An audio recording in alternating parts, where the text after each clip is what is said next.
bringing the different, I suppose, communities, the BIM communities together into a singular BIM in Ireland group. Thank you very much.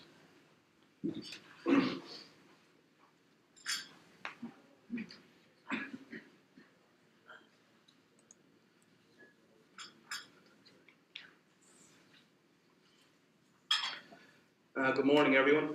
I think most of you should know me by now, but if not, my name is Barry McCauley, and I'm a lecturer in the School of Multidisciplinary Technologies in TU Dublin. I've also worked with Construction IT Alliance since 2012, the area of research and development, particularly with their BIM workshops and anything to do with digital construction. And more recently within the BIM Innovation Capability Programme of Ireland, where we worked for a year and a half and produced a number of interesting reports and data which can all be still found on the www.bicp.ie. The Construction IT Alliance approached me again to come back and do some consultancy / work with them this year, which I was absolutely delighted, because I think that particularly in this area there's a need for further research, particularly with regards to kind of assisting the roadmap. So what we have is primarily where I'm going to be kind of working at this year. We look at this screen up in here. Each one of these organisations has their own BIM committee, digital construction group. None of them are talking to each other. Amazingly, we had our fourth meeting there last week, and it was fantastic to hear the work they're doing. Really interesting. The CIF have a number of documents. The RAI, which we have Michael early here today, who's going to come up after me, is going to discuss some of the work that they're about to publish. A lot of these organisations are doing terrific work, but there's no way to know if it's duplication, if they can feed into each other's kind of agenda, or how they can assist each other. So what we're set up in here is an umbrella forum, not a group, where we will feed back information, work with them, and ensure that there's a more strategic message, a strategic focus. And hopefully what that should accomplish is some really interesting work to advance the roadmap. Some of the work, while the roadmap kind of stands by itself, and it's difficult to know where we are at this moment in time, listening to what's going on with some of the working groups, it's evident to see that we are hitting some of the key milestones and objectives. While it might be kind of advertised or seen from a more holistic perspective, a lot of these areas are being hit because a lot of the kind of professional bodies are doing very interesting work. So what I'll be doing moving forward is really giving solid reports of what's going on in this particular area. The crux of what I'm hoping to accomplish, along with Dr. Alan Hoare and Professor Roger West from Trinity College, is to produce an update from the 2017 BIM in Ireland report. So what we're hoping to do is produce the 2019 BIM in Ireland report. If any of you know about this report and you've read it, we'll be hoping to update every particular section in it. We've already reached out to Dr. Mohammed Kazim, Abilar Sukar, and we have a maturity study going on. It'll be quite interesting to see the results of this survey, because the last time that we did it, it was just before the roadmap was released, as well as the government mandate. So it'll be interesting to see has these things affected the results, and where we were weak in those areas, what people's perspective is now. We'll also be reaching out to the industry, doing workshops, asking for case studies, as well as re-engaging with the BIM manager database that we had. So we're hoping to really give a really solid understanding of BIM in Ireland 2019 and put in some valuable kind of information in regards to the roadmap as well. Emma Hayes is here today. She's been hired in by CitA to re-engage with the BIM regions. Some fantastic work happening down the BIM regions. If we look up here, we have Western, Northwest, Midlands, Eastern, Southeast, Southern, Southwest. So we have a significant number of regional bodies, all doing something in this particular area. So Emma's been brought in to revitalise them, to re-energise them, re-engage, and hopefully now this year we'll see a real push in regards to the regional membership and regional events. I'd like to ask everyone here, if you have some interesting case studies, please approach me. I'd be delighted to sit down. What we're hoping to do this year is I'll re-engage with BIM Manager database, and we'd like to kind of get nearly our own personal Irish database of digital construction projects ongoing.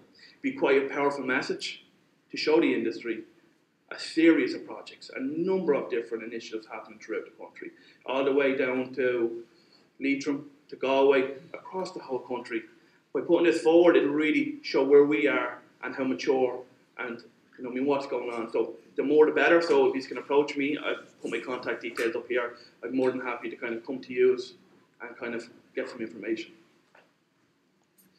So I'd just like to finally talk about some of the strategic developments with the Construction IT Alliance and other partners. The first one is the MBS. The MBS and CitA have formed a partnership, and you may be aware that they've released a survey. I think most of you know about the MBS UK survey. They've also surveyed other kind of foreign markets. So it's great that this year we'll actually have a comparison, because the same questions that have been asked in the UK have been asked here. I put up a QR code there, so just scan and that'll bring you straight there. Some of the results coming back, I think we've got over 80 responses so far. Very good so far, really interesting. Most are saying that they are interested, they've adopted, they're knowledgeable in the particular area. They would turn to the Construction IT Alliance if they needed advice and feed BIM, which is quite a good message from our perspective. They're still unsure in regards to the government mandate, if it's been successful, if it's working. I think Stephen hopefully will be able to kind of put that to bed. And then also that they are saying that they believe in the roadmap and that the roadmap is something that they would turn to. So some quite interesting results. So hopefully in the next meeting I'll have something a little bit more powerful to put across. Further strategic partnerships, BRE. I think we all know if you're going down the accreditation route of level 2 BIM, BRE are seen as a powerful partner in this area. Further to that, they also do a number of training events, and as well as that, they also do a number of different kind of events in terms of just promoting building information modelling, digital construction, and they're not just in that space, they're in a number of different areas. So we're hoping now the partnership with CitA will kind of help them kind of, I suppose, move towards the Irish sector, give them a bit more kind of, I suppose, gravitas in the area, and we're looking forward to working with them now this year. Another interesting initiative that I'm personally working on along with TU Dublin and a number of different international partners is the EU Horizon 2020 BIM Cert project. This is TU Dublin and Future Analytics, which are the Irish partners. And what we're essentially trying to do is we understand that the industry doesn't have time to upskill. They don't have time to go back in a lot of instances and do kind of night courses or do masters or kind of certificates. It's difficult. So what we're trying to do here is come up with a portal where you can access bite-sized modules, training in regards to kind of beginners all the way up to more specialised to particular areas like quantity surveying. So we're working on this. We have funding from the EU Horizon 2020, and hopefully we'll be launching something sometime this year. I'll be in Macedonia next week testing some of the materials we developed on it. So if you can have a look at the website there, it's very, very interesting what's going on in this particular space. So I'm going to just hand over now to Michael Early, who is part of now the BIM Umbrella Forum representing the RAI. So he's going to talk about some of the really exciting work that they've just done recently within this particular area.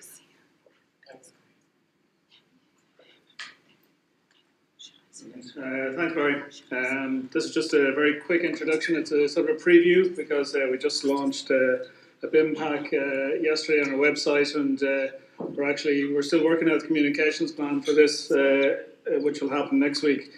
So what we have done is, and probably some of you are aware, we did a guidance document on a post-contract BIM execution plan, and then we did an EIR, because we start to realise that the real important document is what the employer or the client looks for. So what we've done as part of this BIM pack is we've done now a complete set of documents that supports PAS 1192, and what we will be doing over the next 6 months is aligning that to 19650. So the way we see this is if the standards say what to do, our documentation will say how you get that done, which we think is a gap in the market, or a gap for industry professionals generally. So what it consists of is basically advice notes and templates. So there will be, if you need to produce a document, we'll produce a template, and if you need to know how to complete that document, there's an advice note how to do that. And we have various other advice notes and general notes and about particular topics to do with BIM. So the committee is made up of a number of people who are in practice. We're architects because it's the Institute of Architects, but we're now going to start engaging with all the other industry partners. That's professional bodies, education, and also umbrella groups like CitA and so on, and the Construction Industry Federation, to basically say, look, we've got something here, what have you got as well, and start to engage to come up with basically an industry-wide sort of adoption of the standards.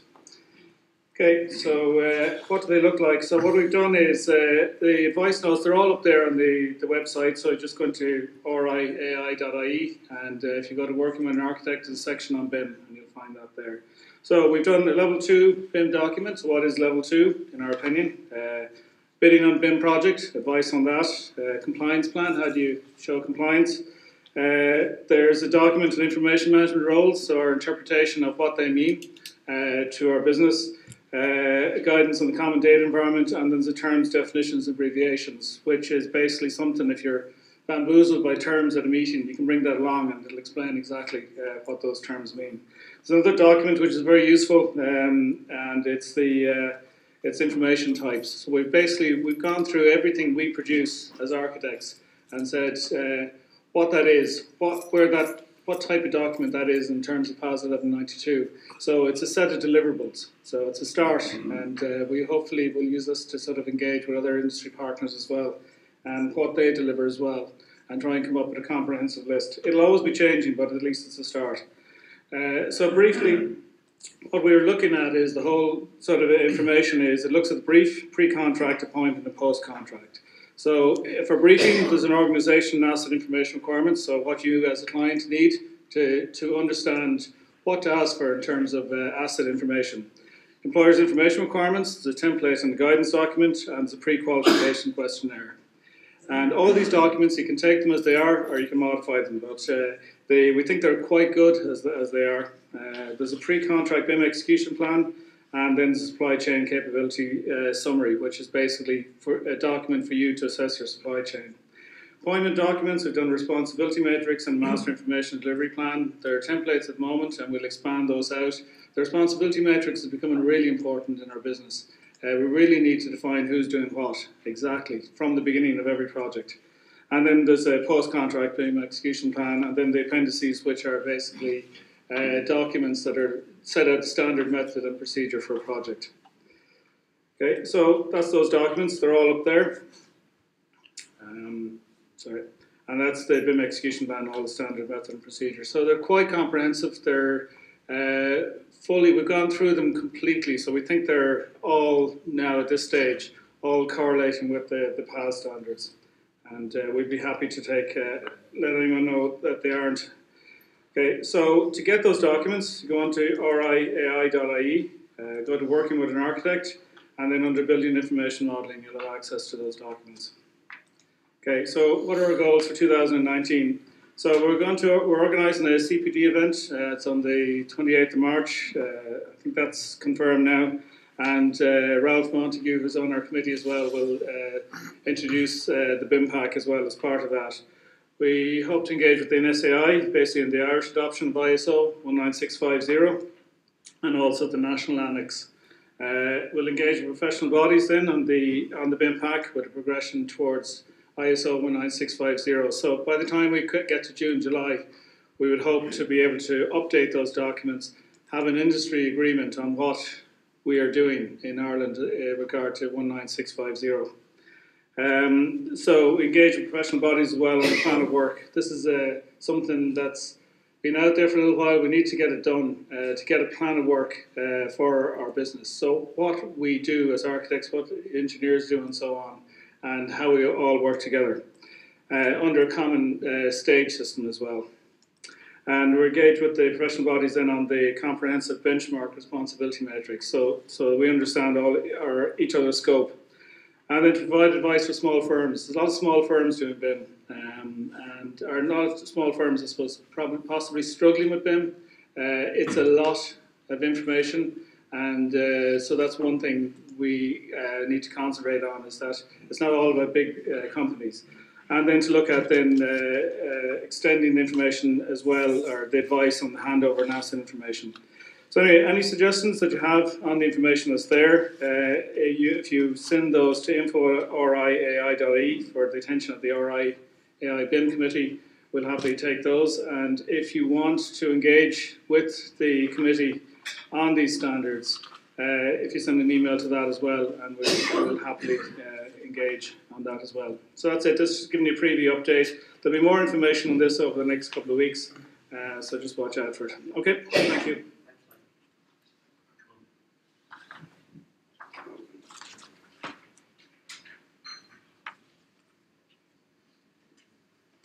So now our first speaker is going to be Paul Shilcock. Paul? Yes. So I'll just introduce Paul. So Paul is going to speak about ISO 19650, and the title of his presentation is A Global Opportunity. So just to introduce Paul, Paul specialises in the development. Sorry, why are you doing that? And then, Paul specialises in the development and implementation of business process for management of information when using BIM. And since 2010, Paul has played a prominent role in the development of national and international standards. Notably, he's the author of ISO 196502 and the UK National Annex, and the co-author of PAS 11922 and the UK Transition Guidance from PAS 11922 to ISO 19650. Paul is the principal advisor of OPRAM, where he uses his knowledge and experience to provide a range of advisory services and educational resources to international organizations in support of their digital transformation. thank you. Not keen on standing behind a stand. So yeah, good morning everybody. First of all, thank you all for coming out on this cold and brisky morning, and thank you for CitA for inviting me to come over and speak to you today. So as Caroline said, my name is Paul, Principal Advisor at OPRAM, and today I'd like to talk to you about the new ISO 19650 series, and in particular talk about why it came about, some of the challenges that we faced in terms of the development, but also what it means for those of you who have already aligned your business processes to the UK 1192 series. But before I do, I just wanted to highlight really in terms of the global opportunity that the ISO 19650 series presents, particularly for those of you in the audience and your organisations who have already done a lot of work and put a lot of effort into to align your business processes to the current UK 1192 series, and have been gaining real knowledge and experience in terms of their implementation of some of the projects that you've been working on. I think for those of you in particular as well who are work on overseas projects, there's an opportunity here for you to use that knowledge and experience that you've gained over the past few years to really set yourself aside from the competition. I think the adoption of the ISO 19650 series is anticipated to be widespread as more and more asset owners and construction clients are starting to seek to reduce risk, increase predictability, and deliver some real business outcomes from the use of digital information. And that means that organisations are going to have to transform. They're going to have to change the way in which they work, the way in which they generate, exchange, use digital information. And so what the ISO 19650 series does is set that level playing field. Okay, but for those of you who are already on that journey, okay, this is a real global opportunity. Okay, but it won't last forever, I guess is the message to take away. Okay, so in terms of the presentation, I guess the first question is, why do we need a set of international standards? And I think there is a perception that a lot of this is about the UK saying, look at us, we're great, when actually it's actually the complete opposite. What happened is, following the production of the UK 1192 series, we started to see a lot of international clients over Ireland in terms of international, but in terms of Middle East, Australia and so on, requiring the use of the 1192 series. So a lot of the international suppliers felt this was a little bit unfair. Okay, so it was them organisations who went to ISO and said this really needs to be an international standard, okay, to create that level playing field. In terms of who developed the series, well, I guess the correct answer is ISO TC59 SC13 WG13, which I'm sure you all know is the working group who look after the implementation of collaborative working over the asset lifecycle. I think the important thing to take away here is that although the UK has been particularly involved in the development with Dr. Anne Kemp as the convener, myself and David Churcher as the lead authors, this really has been a team effort. Okay, the working group is made up of representatives from a number of different countries, which you can see up on there. And I think in the bottom right-hand corner, you can see the EU flag, which represents CEN. And I know a lot of you in the room have been providing, in terms of your mirror committees, have been reviewing progress over the past number of years and providing comments back into it. Okay, so Ireland and the Irish construction industry have had input into these standards as well.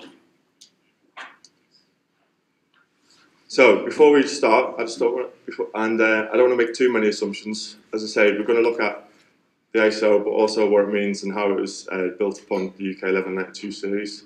So just to get a feel for in the room, if we just ask you all to stand up very quickly for me. Okay, just to wake us all up. Right, so if we could just ask you, if you've never heard of the UK 1192 series before this morning, can you sit down? Okay. Can you sit down if you've never downloaded this 1192 series?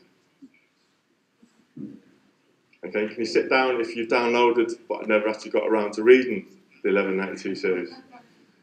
Okay, so there's quite a few out there who've downloaded and read it. And sit down or stay standing if you can tell me what section 8 is in PAS 1192 part 2.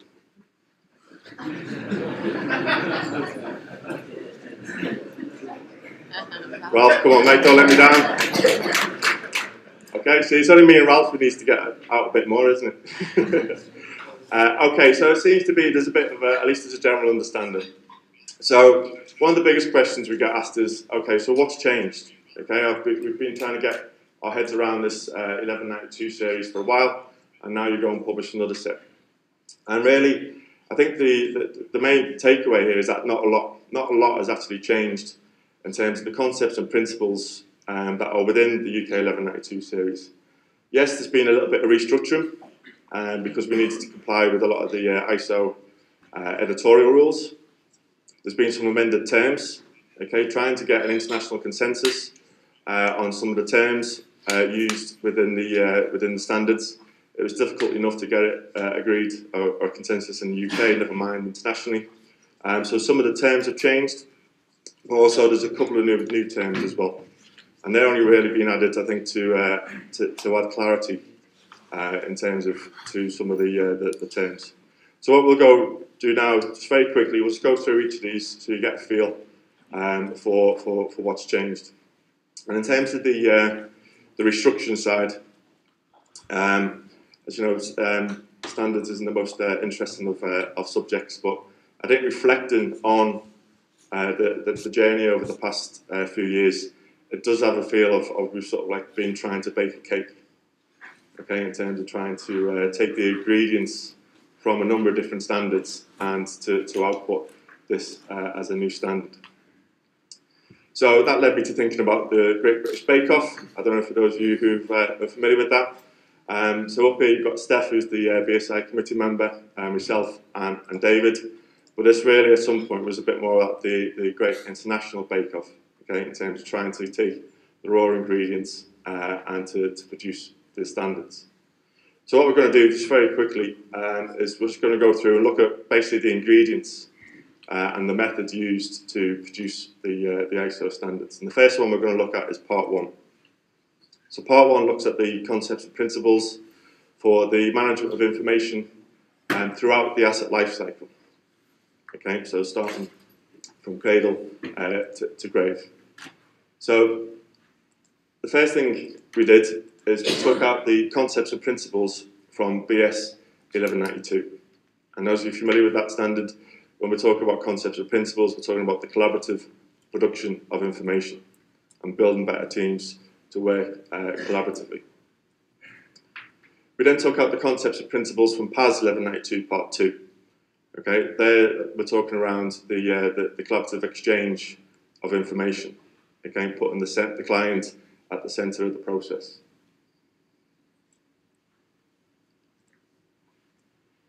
Okay, and then interestingly, we added the concepts and principles from PAS 1192 Part 3. If you're not familiar with Part 3 looks at the information management process through the operational phase. Okay, so we took the concepts and principles out of that document, put it into Part 1, so that we've covered the entire life cycle. Okay, so we've got our ingredients. We then season it with a little bit of lessons learned and best practice.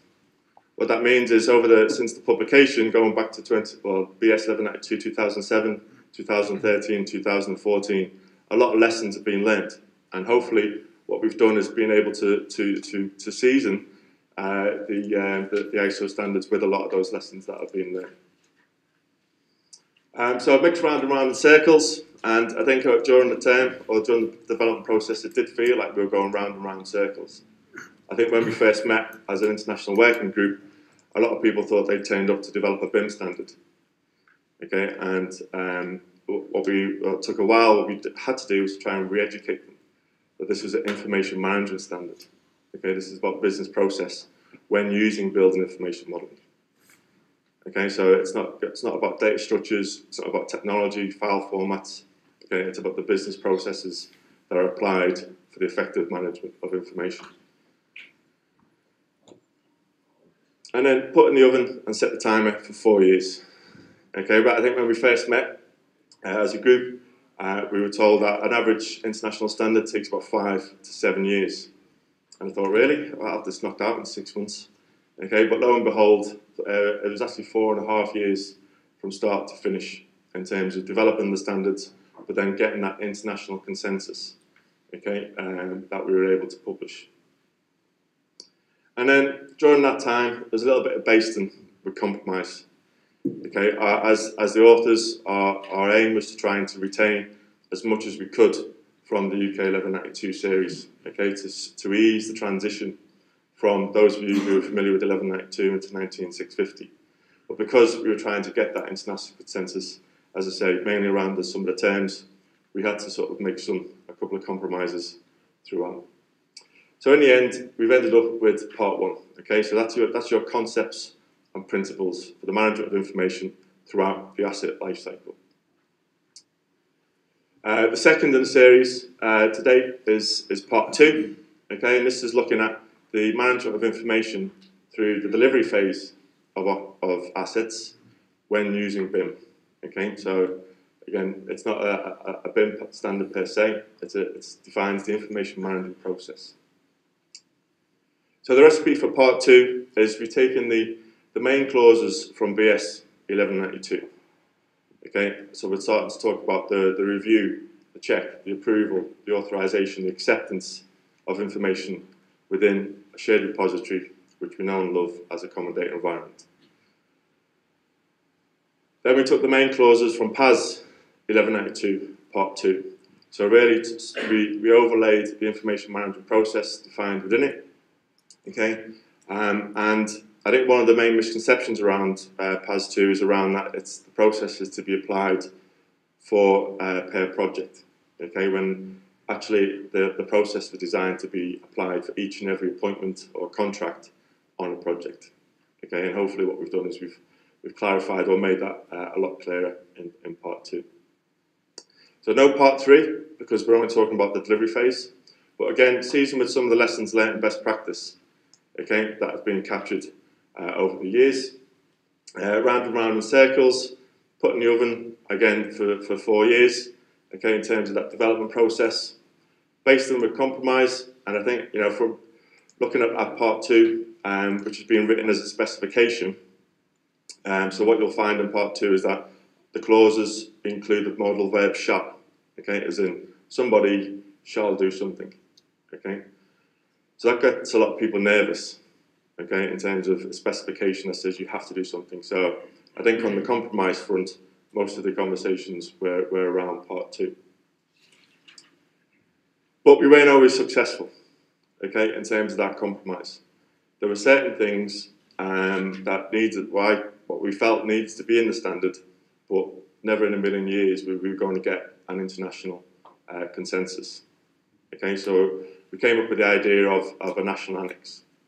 So what that enabled is that it gave different countries and different regions the ability and the flexibility to add the preferred standards, methods and procedures to be adopted when implementing ISO 19650 Part 2 in that region. Okay? Anyone want to hazard a guess as one of the areas that we were never going to get international consensus on?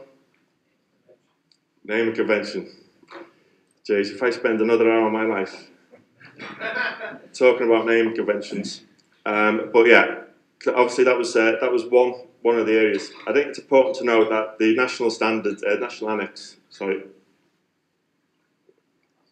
the national annex does not include any additional requirements to Part 2. Okay, all it does is, so as an example of that, if we take classification. So in Part 2, okay, there's a requirement to classify the information within the common data environment. In the national annex, it will then prescribe which classification system is to be used. Okay, so in the UK national annex, we've obviously got Uniclass 2015, and in the US national annex, you would anticipate they would have Omniclass. Okay, so that was the idea. So what we did in terms of the recipe is that we added the remaining clauses from BS 1192. All right, so the naming convention, the codification tables, classification, status codes, revision codes. Okay, all the requirements are in the main body. Okay, but how you implement that in the UK is within the UK national annex, and the idea is that each country will then replicate that. Likewise, for the remaining clauses of PAS 1192 Part 2, that we couldn't get international consensus on. I think that a lot of that was around the stages, the delivery stages, because obviously even in the UK and Ireland, you've got a variety of different plans of work and so on. So, and that's just multiplied internationally. So we stripped away any idea around a plan of work, apart from say that you must obviously work to a plan of work. In the UK National Annex, we've got the stages defined within the BS 8536 Parts 1 and 2, which looks at the progressive delivery of the information through the delivery phase. So we've added those in. Again, seasoned with some lessons learned and best practice. Mix around and round in circles. So you'd have thought this would be pretty straightforward. Okay, trying to get a consensus on UK standards in the UK. As it turned out, that 5-page document when I went out for public consultation, and we got 30 pages of comments back. Okay, most of which is the people from the UK trying to change the original UK standards. But there you go. Not as long as the ISO's, only about around 9 months to develop. So that's really in terms of the restructure. So what we've seen is we've got ISO Part 19650 Part 1, looking at the concepts and principles. Part 2, looking at the management process through the delivery phase, along with the national annex. Okay, and as far as I'm aware, it's only the UK who've got theirs. I'm interested. I think one of the things to find out as I'm over is to see what Ireland are going to do in terms of their national annex, and I think that's going to come up a little bit later on. Okay, so moving on quickly in terms of the amended terms. So on the right-hand side, what you'll see is a number of terms that, if you're familiar with 1192 standards, you'll probably either love or hate. So the first one is this term, BIM Level 2. Okay, obviously that came to the fore in 2010 around the government construction strategy. Very UK specific, almost without every other country didn't want anything to do with this thing, BIM Level 2. So bizarrely, the consensus ended up at BIM according to ISO 19650. Okay, on the basis that they were trying to move away from these different levels. So you're either doing BIM according to ISO 19650, or you're not doing BIM according to ISO 19650. You can still be doing BIM, but just not BIM according to ISO 19650.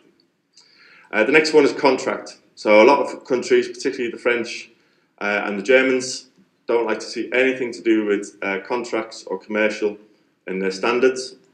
So that was one of the sort of red lines, as it were. But what we've ended up with is this term appointment. And I actually think this is an improvement, because by using the word contract, you immediately think that this is about two parties engaged commercially. Okay? But what we're seeing with a lot of the larger organisations, the multidisciplinary organisations, there's a number of internal appointments, okay, which you equally need to follow the process, okay, even if through a work instruction, whatever it might be. So this term appointment, if you've got no contracts, then we've got no employer. Okay, the employer is the legal term for one half of a contract.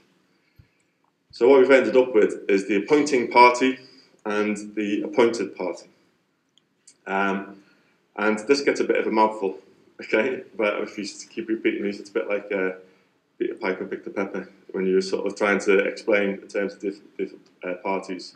I think the point to note here is that this doesn't mean that you now have to change your whole vocabulary.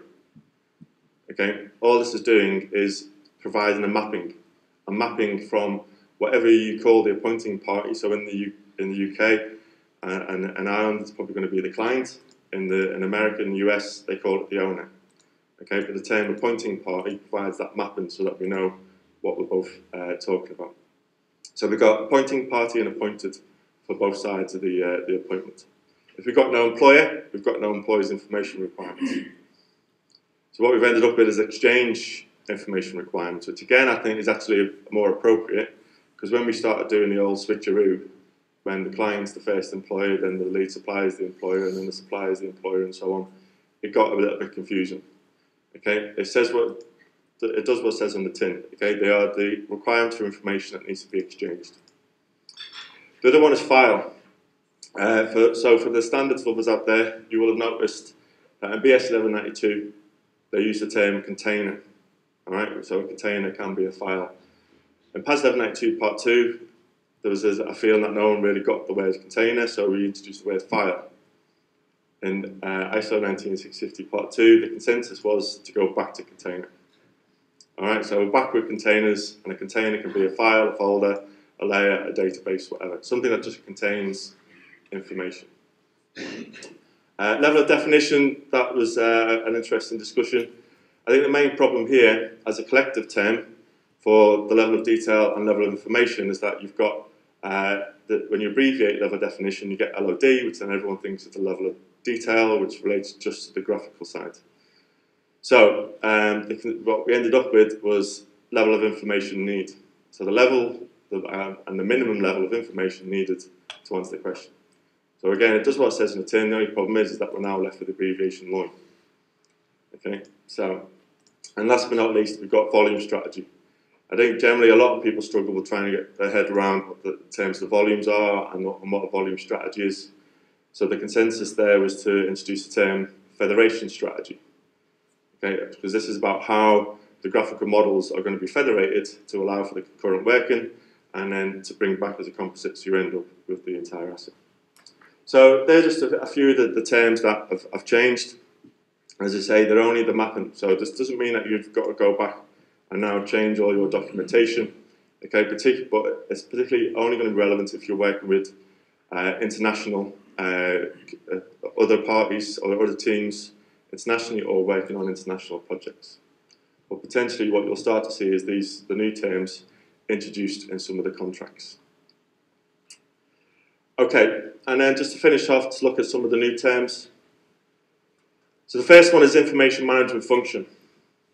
So in the 1192, we tried to introduce the information management roles. But by the time we got through the whole process, it was pretty weak. And a lot of people get nervous about trying to assign responsibilities to different roles, and nobody could get over the fact that it was a role, not a job title. So what we've done is the entire process now, all the activities, sub-activities and tasks within the process within Part 2 are now undertaken by the information management function. Okay? Each activity is assigned to a different party. And once that responsibility has been assigned to you, as a party, it's entirely up to you what roles you now introduce within your organisation, so long as the activities that you've been assigned are undertaken. Okay, so there's just now the information management function. Next one is project information requirements. So, hands up if you're familiar with the term plain language questions. All right, keep your hands up if you actually understood what the plain language questions there. Okay, good. So, all this means is that the decisions that need to be made at each key decision point and the questions that need to be answered in order to make an informed decision, they are your project information requirements. Okay, simple as. So that adds to the organisational, asset and project information requirements, all of which are distilled into a set of exchange information requirements per appointment. Project information standard. I think one of the lessons that we did learn is that for each delivery team, they were all following BS 1192 and developing the standard method and procedures. The problem was that those standards were different to the other delivery teams that they were exchanging information with. Okay, so what's happened now is the M&P bit, so the methods and procedures, it's up for the delivery team to develop the most effective production methods and procedures for their team based on the exchange information requirements they've been allocated. But the information bit, the standards bit, is now being elevated to a project level. So every delivery team appointed on the project will now need to comply with a single set of information standards. Delivery team mobilisation plan. So for those of you interested, Section 8 in PAS 1192 Part 2 is mobilisation. Okay, for me, probably one of the most important stages and increasingly the one that gets forgotten about. Okay, what this is, it provides teams who may not have the required capability and capacity to deliver a project to commit to activities to be completed during the mobilisation stage should they be successful. Okay, so in your tender response you can say, we haven't quite got the capability capacity, but if we're successful, we commit to doing these activities. So that could be recruitment, training, education, procurement of new IT infrastructure or software. And then the last one is the information delivery risk assessment. Whenever you go to a conference, we always talk about risk, managing risk, reducing risk, but I've never seen anything done about risk management on a project. So we've added in, as part of your tender response, you will need to undertake a risk assessment against the timely delivery of information. Okay, and then maintain that throughout the appointment. Okay, so that's just in terms of what's changed, or the development process. So just very quickly, I'm sure a lot of you in the room, particularly are you familiar with 1192, are wondering, so what if I'm already using the 1192 standards? Well, if you are, you're probably using BS 1192, PAS 2 and 3, BS Part 4 and PAS 5 and 6. All that means is from January, so from this month, you'll still continue to use Parts 3, 4, 5 and 6. But BS 1192 and PAS 1192 Part 2 have now been withdrawn. Okay, mainly because you can't have two competing standards. If you're working on a project and you're aligning with BS 1192 and PAS 1192 Part 2, continue to do so. Okay, it's only for new appointments, new projects, that you'll be requiring the use of Part 1 and Part 2 and the relevant national annex depending on the country or region where the asset is being built. Okay, so if you're an Irish company working in the UK, it would be the UK annex. If you're a UK company working in Ireland, it would be the Ireland annex. Okay, it's where the asset resides. To help with that, I think as mentioned, we developed some transitional guidance. So this is only really relevant for those of you who have already aligned your business processes to the 1192 series, and pretty much goes through some of the things I've just mentioned there, but it's there to help that transition or to smooth that transition over. So the next question to get asked is in terms of what about the other standards in the UK 1192 series. So we've got Parts 3, 4, 5 and 6. At the moment we've got Parts 3 and 5 under development. Okay, and I think because we've broken a lot of ground on that re-education, we're expecting that these aren't going to take 4 years and hopefully will be available at the start of next year. So that leaves Part 4 and Part 6. There's no decision yet on either. Part 4 in particular, for those of you who know or familiar with it, looks at the structure of asset data to be handed over to the client, okay, based on an industry standard known as COBE. Because that's very specific to the UK, it would be impossible to get an international consensus. The other problem is that COBE, or the BS 792 Part 4, is actually a subset of what we call IFC, or Industry Foundation Classes, which is already an international standard. So if we were to put a Part 4 together, it would basically be conflicting with an existing set of international standards. So the jury's out yet on what's happened to Part 4. And I think Part 6, I'd like to see it elevated as part of the series, but it's only just being published in the UK, so I think it's going to take a while to get through. But we've got Parts 3 and 5. So what that means is from from 2020 to be confirmed, the series, which, sorry, I should have pointed out, this defines BIM Level 2 in the UK. So those of you who are working to BIM Level 2, then you need to comply with this range of series standards. So from next year, it'll be the ISOs Part 1, 2, 3 and 5, plus BS 792 Part 4 and Part 6. And to help through that, I think for me, one of the biggest challenges on the supply side was the lack of guidance and the lack of consistent guidance about how you go about adopting and implementing these standards. So I'm really pleased that certainly in the UK, the main players around that in terms of the BSI, the UK BIM Alliance and the Centre for Digital Britain have agreed to work together to develop what is being loosely called the ISO 19650 guidance framework. Okay, and I guess the anticipation is that will be an online resource that will be continually added to as we start to learn lessons and get some knowledge around the implementation. So that's ongoing. I think the working for sort of Q2, stroke Q3 initial release for that. So just to summarise then, the ISO 19650 series has been driven by the international community. Okay, it's not the UK trying to impose standards on everybody.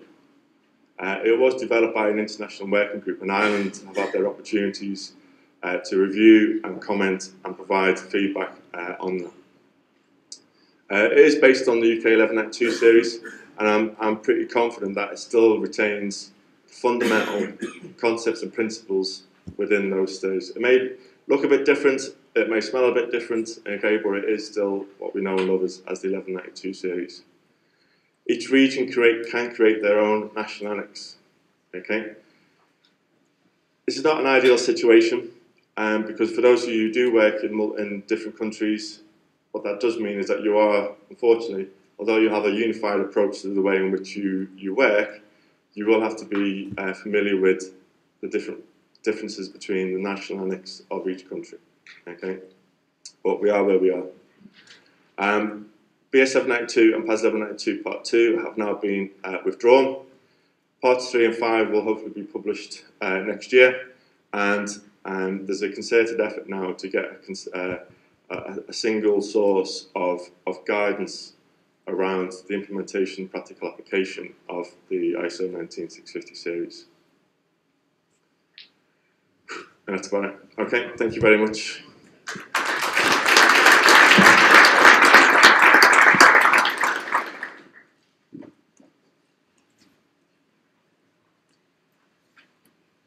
Thank you very much, Paul. So we're going to move on to our next speaker, Stephen Lynham. Stephen, so just to introduce Stephen, has had a very varied career. So he's worked in the construction industry for over 30 years. He started on site as a general operative in the private sector, progressing into design as a civil engineering technician in the OPW and architectural technician in the Department of Education and Skills.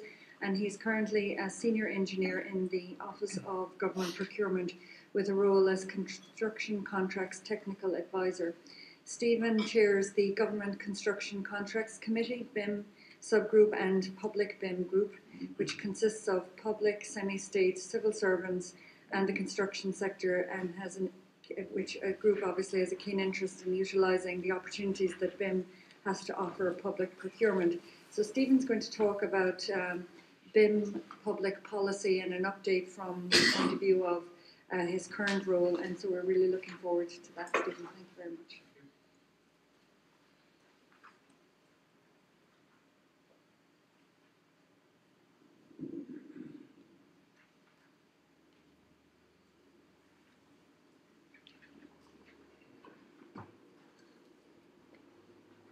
everybody.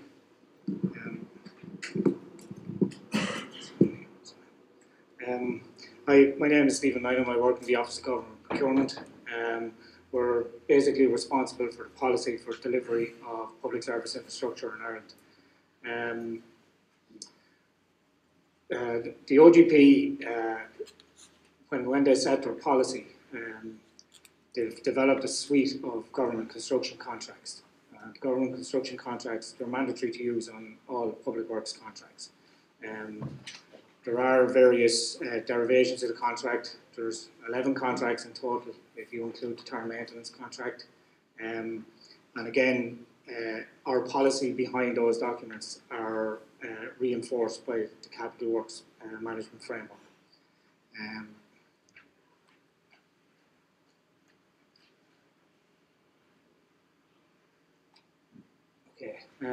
The agenda for this presentation is the GCC position paper, which is the Government Construction Contracts Committee. They published a paper in relation to BIM. Then I'm going to talk a little bit about public BIM, developing standards, procurement, and then the implementation strategy. All focused around the digital roadmap to 2021. And Government Construction Contracts Committee, in 2014, the government reviewed the public works contracts that were introduced in 2007. Some of the key findings in those documents, or in that report, was poor definition of works requirements, insufficient identification of risk, inappropriate risk allocation.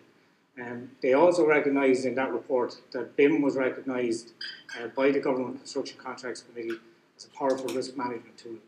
And in light of a lot of projects that have been developed and delivered through BIM, we have had problems with information and how information is being shared, particularly between design teams prior to going to site. And then we're ending up with issues on site because that collaboration wasn't as good as it should have been.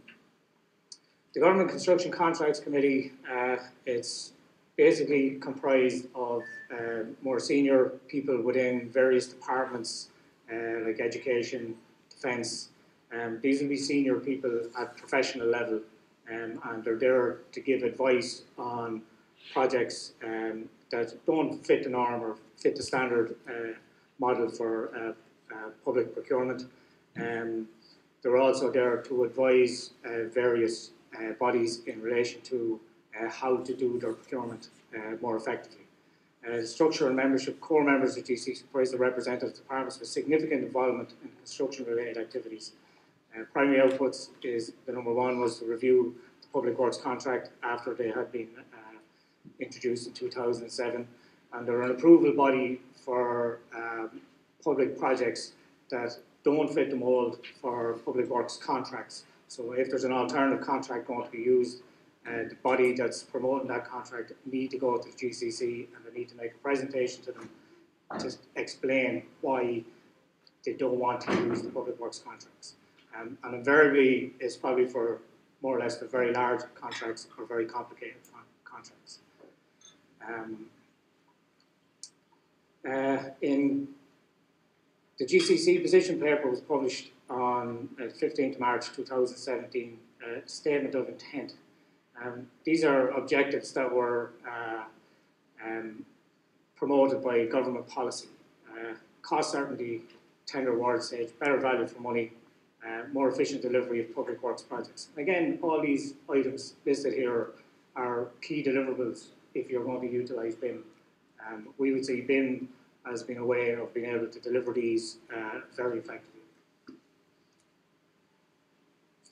The Construction 2020 refers to two actions, Action 68, 69, and then we have the Action Plan for Jobs 2017, Action 162. And again, all of these are related to utilising BIM for public procurement. Now, the public sector BIM adoption strategy, government mandate. The government has decided to mandate BIM on a phased basis. Now, the first part of that phase is going to happen in Q2 of this year, and it will be on the very large construction projects or very complicated construction projects. The intention is that the OGP will issue a paper to the Government Construction Contracts Committee at the end of Q2 this year. That will go to them for approval on how those projects are going to be described and defined. And effectively, from that date on, all new projects taken from that date that meet the criteria of that proposal will be a requirement for public works contracts. We will be sort of reinforcing to all of the contracting authorities out there that, you know, it's not soon enough to get involved on your BIM journey. You know, you should be preparing for it now. Waiting until the gate is opened is probably going to be too late. You're going to be catching up the whole time. The intention of the adoption strategy will be that there will be an intervening period from, say, from the second quarter of this year for possibly 12 months, where you can actually use that BIM journey as a method to train your staff, to upscale your staff. And it's good to hear, Miriam, what Barry was saying about CitA being able to offer modules for people to be able to train themselves on specific aspects. Because BIM affects the entire professional team, and every element of that team has a different role to play in BIM, but you need to understand what those roles are to make collaboration much more effective. And we're looking at the possibility of the introduction for the first 12 months to affect the design teams mainly, and the intention of that will be that that 12 months will help you develop the skill sets to be able to implement it through the actual delivery phase of the construction projects. And secondly then is to impose standards for delivery across the public sector. We obviously want a consistent approach from every department, regardless whether they're delivering houses or whether they're doing jobs in Leinster House or whether it's going to be a road realignment down in Kerry or wherever. We want the same approach taken by everybody. And the new European standards in development are the ISO 19650 series. And again, the promotion of those documents in relation to the policy is what we will be reinforcing. To talk a little bit about public BIM. Public BIM essentially is a group of civil servants from across the country who got together, who have a keen interest in using BIM to deliver projects. The skill sets in it vary from novice to some people in there will be very experienced. The whole idea is that we share ideas together and we put together proposals that we can give to the Government Construction Contracts Committee to help public sector deliver a better service utilising BIM. It operates under the auspices of a dedicated Government Construction Contracts Subcommittee, both which are chaired by the OGP. David O'Brien chairs the GCC committee itself, and I chair the BIM subgroup. The reason I ended up chairing the BIM subgroup is because they felt I was the one that had more knowledge of how BIM was going. There are some people on the Construction Contracts Committee who are not very BIM knowledgeable, and what they have done is they've nominated a representative from relative organisations to sit on the GCC BIM subgroup. And we've had our first meeting, and it was very positive. There was a lot of stuff brought to the table about how we're going to develop our own internal infrastructure around developing a BIM strategy and moving forward with how that can be transitioned into a delivery phase. As I said, it represents the views of public sector practitioners on the implementation of BIM. It's a sounding board and a network group. It provides a platform for guest speakers on industry-related topics. Where we feel we need somebody to come in and talk to us about a particular thing, be it about protocols or be it about how BIM is actually going to be delivered, whether it's standards or whether it's on how information is actually going to be collated, distributed, and those sort of topics. We meet probably 7 to 8 times a year, or when necessary. The production of a BIM protocol is something that we're working on at the moment. I see this as a key driver in relation to how BIM is going to be done in Ireland. I certainly believe that we need to have a protocol unique to Ireland. I have looked into some of the protocols that are in use at the moment, and there seems to be issues around intellectual property rights. So we want to get rid of all of those sort of mystifying things and be able to say quite confidently that if you're going to do a job in Ireland or deliver a construction project in Ireland, that this is the appropriate protocol to be using. And again, it goes back to the consistency. We would like everybody to have the same. We have done a review of the new CIC protocol, second edition. There was some interesting things came up about that. The main focus on it was the intellectual property rights of the content that was produced in the design phase. And again, we're trying to iron out issues in relation to that, in relation to how we share information going forward in the Irish sector. On top of that then as well, we've contacted the Construction Industry Council who were responsible for producing the protocol, and they lead us to believe that there may be issues with the intellectual property rights of that document being used in Ireland. And that's kind of led us to the point where we think we need our own one without any baggage that it may come with. So the ethos of our group will be to standardise the approach to BIM and implement across the public sector for works contracts, develop procedures for the implementation of BIM, and develop documentation suite for the implementation of BIM based on best international practice, prepare proposals for the GCC for government approval. That's where we need to get government approval in order to implement BIM in Ireland. They have made a commitment already with the position paper that they have produced, but for that position paper to transfer into actual projects, it means that government must approve how we're going to do it.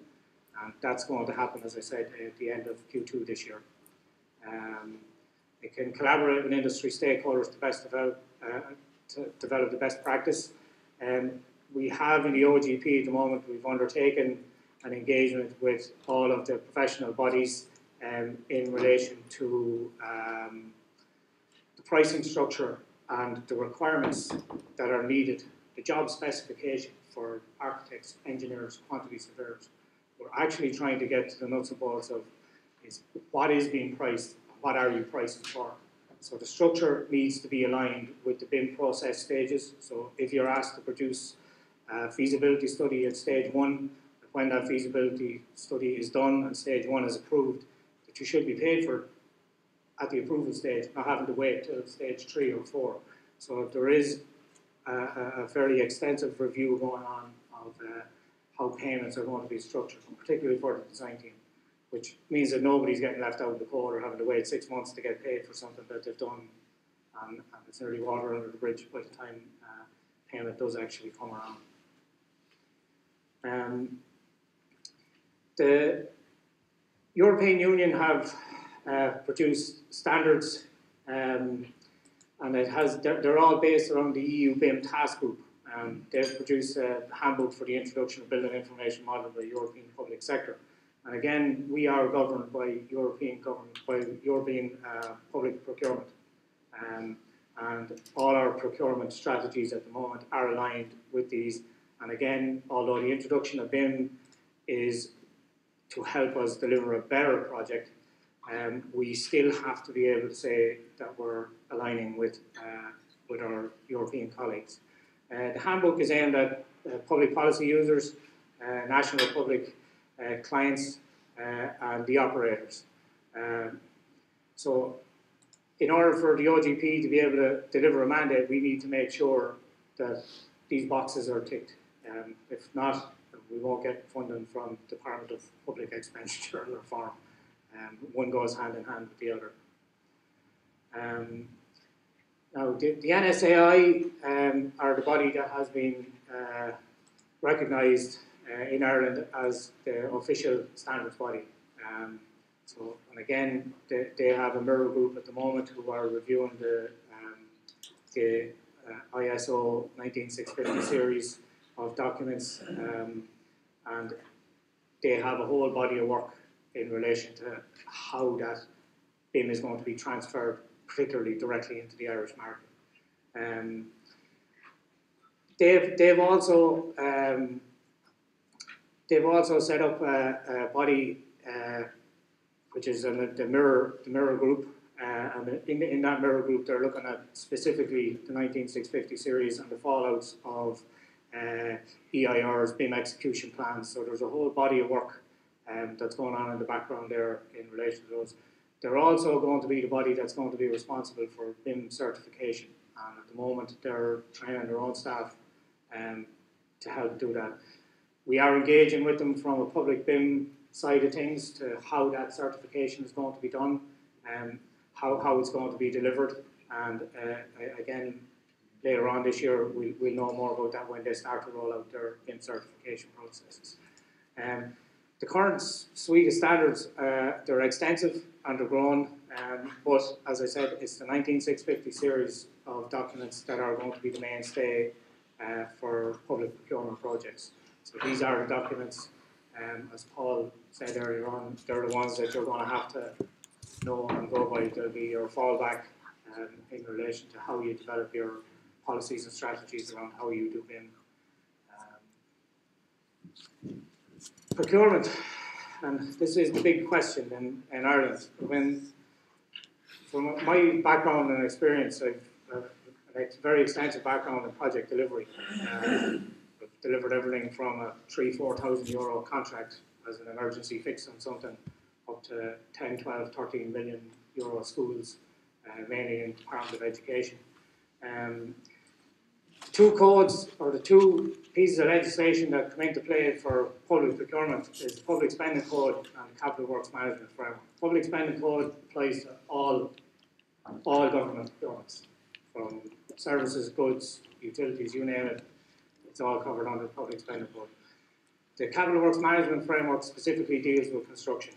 And I've tried to lay out here just that the new Public Spending Code, the way they have it broken down now, it's A, B, C, D, and E. They're the logical progression as to how you are supposed to manage a project from an administrative perspective when it comes to procurement. And the Capital Works Management Framework has an overlap, but the two stages that we're missing is stage 0, which lines up with stage A, the general provisions, and the stage 6, which is the in-use and maintenance. We don't do those at the moment. So there's going to be changes to Capital Works Management Framework, and we've recognised that we do need to look at what happens before the project actually kicks off and what happens when the project is handed over. Because traditionally, I know in the schools environment, we would have handed the school over to the Board of Management and said, there you go, there's your maintenance money for the year, sort it out yourself. That traditionally was the way we did stuff. But now we realise that with life cycle costings on buildings and everything else, we need to be looking at this at the design phase. So we also need to know that when we hand something over to another body to manage and run, that they're aware of the maintenance costs, the contracts that need to be in place to keep the building operating as efficiently as it was intended when it was designed. And again, the Capital Works Management Framework is based on 4 pillars: public works contracts, standard and conditions of engagement. And as I said earlier on, we're looking at those conditions of engagement for consultants and how the whole structure of that is going to be broken down. And again, I think that will deliver very effectively into how the appointments are made in BIM and what your responsibilities are through your responsibility matrix. That the responsibility matrix will be linked back to your conditions of engagement. Again, then it's cost planning control, suitability assessment, guidance notes, and just a glossary for how things are done. I've tried to map here on just using a piece of mind mapping software as to where the public spending code fits in with the Capital Works Management Framework for procurement. I've added in my stage 0 and 6 on the CWMF procurement phases. These are all the gates that you've got to go through for a public procurement, potentially 3 engagements with e-tenders, depending on the client and how that interaction is. If a client doesn't have any professional staff working within the organisation that's making the procurement, they may have to go and get a consultant to come up with a procurement strategy for it. And again, that's not a design service, it's an administrative service, but yet you need professionals within that procurement. So to try and line these all up and come up with gates for approval stages is something that we're very keen to develop. And I think it will give more clarity on how projects are divided into the various phases. But also, it's a useful tool for risk management, that the risk management is actually looked at each gate, which prevents a project going out of control. But again, it all comes back to the very, very start, which is the information that the client actually requires. The client not having the knowledge of that information is a recipe for disaster, through change orders and design changes and all that type of stuff that you don't need on a project. It'd be great to be able to give clarity from the start and let people work to what's on paper, what they're supposed to be doing. The CWMF, again, it's cost certainty, better value for money, and more efficient. All these things tick the boxes for BIM. And we'd be quite keen to use BIM on public procurement projects.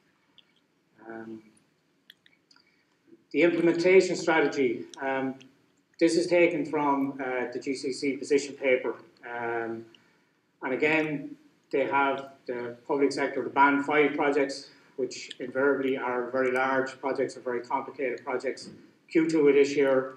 Now, they have some departments down here that have been kind of named in the structure, but I would be of the opinion that this will apply to all public works contracts, irrespective of what department you're in. We don't want to have one set of rules for one and another for another. So if it's going to kick off in Q2, and when it does kick off in Q2, we should say that these will be the timelines that we're looking at. You know, your 12 months plus is going to be your incubation period for how you get your organisation ready for when it becomes full-on BIM. And that's going to give you an opportunity to start training up your staff. If you haven't done so already, and as I said earlier on, you should be now at this stage encouraging training with your staff and familiarising them with the processes that are involved in delivering BIM projects. Again, this is a description of what the project bands mean. These will probably change a little bit, but and the reason why I say to change a little bit is we need them to be a little bit more definitive, so that there's not an out clause for anybody when it comes to a project that should be delivered through BIM. Band 5, complex projects with specialist operation and maintenance regime. So acute hospitals, laboratories, specialist civil engineering structures, light rail, they will have specialised operation requirements or planned maintenance.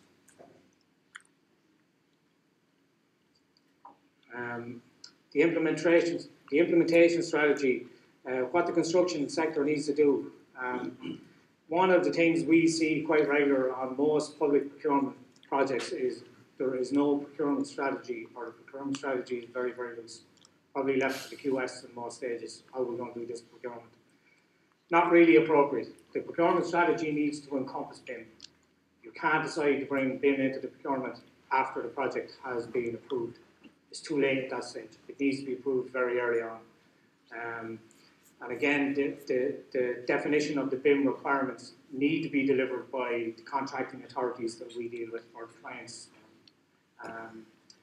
Risk needs to be managed, define the digital plan of works, define the classification system, systemize the efficiencies, develop new professional skills, training resources, centralize open resources. These are all things that we have planned over the next 12 to 18 months to develop in conjunction with public sector partners. And the participation of the professional bodies, again, like, I mean, it's great to see the RAI taking the lead and producing some superb BIM documents. They have done for the last 8-9 years, been developing those suite documents, and some very credible stuff. Again, very focused around the architectural profession, obviously coming from the RAI. I think the IEI and I think the SCSI also need to start to engage with everybody, so we can develop a suite of documents that covers everybody. It's not going to leave anybody out in the cold. The last thing we want is litigation. We would prefer to get the definition of contracts done before we go out. Then that always helps reduce the risk of litigation.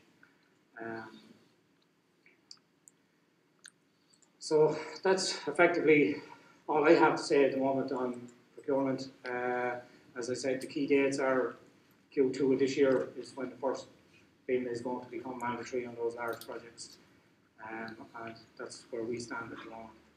It is a collaborative process. All of the professional bodies need to be involved. And it's great to see so many people here from all the different organisations around the country today. But you know, it's only through your hard work that we're actually going to develop a system that we can all use. And I think that's the main thing to take out today is that, you know, if we don't engage, nothing will happen. You know, we'll be in the same position in 6 months' time dealing with same fictitious contractors and projects that have gone awry because definitions weren't given early enough. But I think if we can get a suite of documents together that people can use, confidently use, I think it will help develop a far more secure public service delivery. That's it. Thank you very much.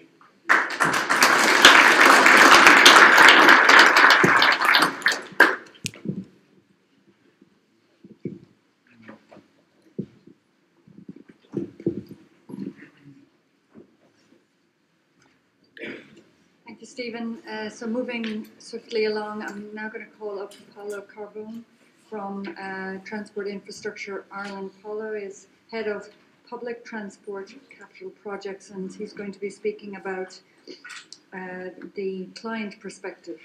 So since 2001, he's been associated with capital projects in Ireland, including the very successful Lewis in Dublin. With a background in railway engineering previously, he's been involved in a number of very successful schemes in Italy, in Hungary and in Austria, and in various roles as a constructor, as a consultant and a client.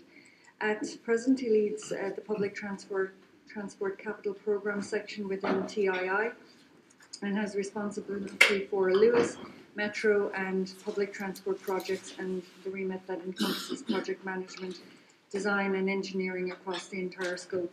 He's a chartered engineer and he chairs a number of working groups in international associations and also contributes to postgraduate master's courses in UCD as a visiting lecturer. Thank you very much. And I hope you all can understand my Irish accent. If you don't, I'll put up an Italian one just for yourself. Thank you, Caroline. Today I'm co-presenting with my colleague John Duffy from the architectural section in the public transport division of TII, who will help me with the presentation. I'll give you an overview of the background of TII, our mission statement, and how it resonates with the BIM program, our embryonic strategy, the first steps that we have undertaken on these journeys, and what is the value of BIM to us and what the risks and the challenges are. I will focus maybe on a slight different aspect, which is the organizational side, and the point of view of somebody who is the custodian of assets on behalf of their estate and who wants to deliver outcomes from the projects as opposed to outputs. So this puts the perspective on the data. I heard a good quote somewhere that data is the new oil, and this is true really during construction, so it's very important to achieve predictability during construction, but even more so to use the data during the 120 years plus lifespan of the infrastructure. So we are the sanctioning authority for roads projects in Ireland and the sponsoring agency for light rail and metro. Two slightly different remits. However, this won't make much difference for our considerations today.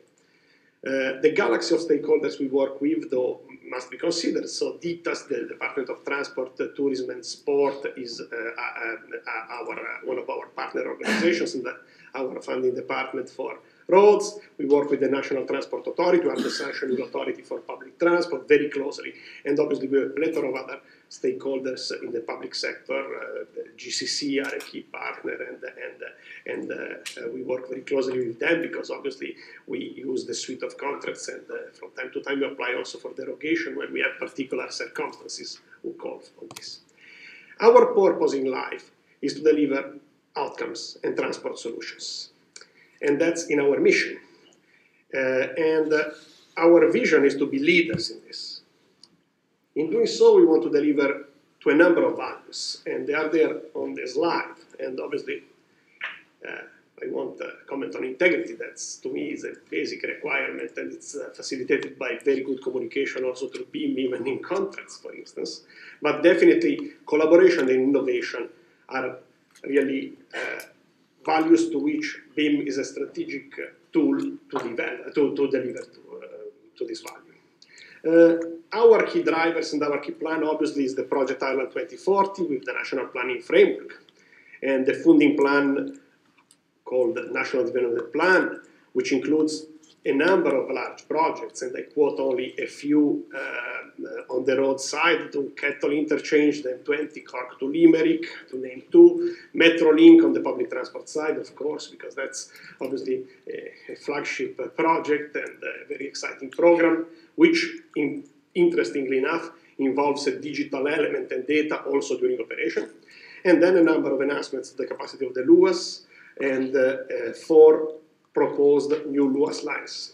And our intention, obviously, is to harness BIM for all of these projects in a phased fashion at different levels. And our intention, as John will explain, is not only to apply BIM to the mega programs, but also to start piloting it on smaller initiatives that, though limited in value, involve a lot of complexity and maybe interface with the live systems. Because one point that I stress again is that from our point of view, we have projects and we have a business. LUAS, to name one of the businesses that we manage from a contract management point of view on behalf of the state, carries over 40 million passengers every year. Sorry. The same number as the light rail of Manchester, which is twice as big.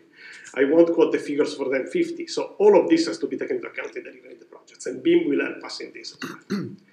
So I hand you over to John, who will expand a bit on where we are and where are we going at that. John, thank you. John Dolphy from the architectural section. Okay, thank you, Paolo, for that. So just to look at background and the current design processes within the organisation, within Transport Infrastructure Ireland, we currently use a controlled BIM level 1 set of processes for our infrastructure project design through our drawing control department. So we're launching from quite a good public sector level into BIM level 2. We use BIM level 2 processes on 2 key projects, as Paolo just mentioned, the Duncannon Interchange in Cork, which is the Red Cow of the South, and the Metrolink project here in Dublin. So more will follow as our knowledge of the technology within our organisation grows and our processes develop further. It's also important to remember that we're the asset owners and the data models will be utilised for the life cycle of the assets. So our vision is to become a data-centric public client for the management of world-class transport infrastructure project delivery. So we're going to become very data-focused. The first of the key projects, most of you will have some awareness of this. We're going to teach you a little bit of information on this today, and hopefully we'll have further presentations in the months and years to come as the projects develop. So first one is the Metrolink project. A bit of background on this. So the project main deliverable is to deliver a north to south high capacity spine from Swords in North County Dublin to Sandyford in South Dublin by 2027. The key project deliverables are 26 kilometres in length alignment with 11 kilometres in tunnel sections. Construction of 15 new stations with 30 trains per hour per direction. New depot facilities and park and ride facilities as well. So the client expectations of BIM or Metrolink are to realise the business outcomes that BIM Level 2 aims to achieve, namely improvements in cost, value and carbon performance through the use of open and shareable asset information, all about the asset information. It's procure and implement a common data environment, or CDE, to use an asset data dictionary for all assets, and that's broken down through our asset breakdown structures. To use Unit Class 2015, that's the common classification we'll be using and are using, and an enhanced collaboration resulting in improved project delivery is another high client expectation of BIM on this project. We also expect reduced information loss between the project phases. Very important. Okay, so just there's a couple of graphics on screen there, quite basic, but just to kind of show some of the concept, station concepts and options that we're currently in development. So again, we're at the early stage of our projects. Oops, we're frozen here a bit.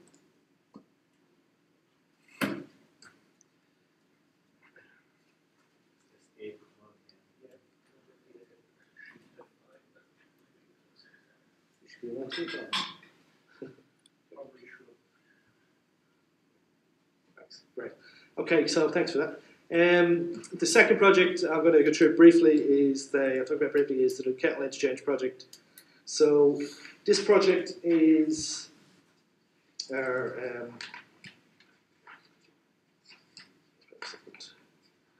this project is the red car the set, as I mentioned earlier, connects the M8 Dublin Road and the N25 Waterford Road with two major routes within Cork. So under the plans, the interchange will be redesigned with central roundabout and traffic lights removed. So traffic will therefore be able to move freely north to south between the M8 and the N40, as well as east to west between the N25 and the M8. Easy congestion on all approaches. There's two key stages.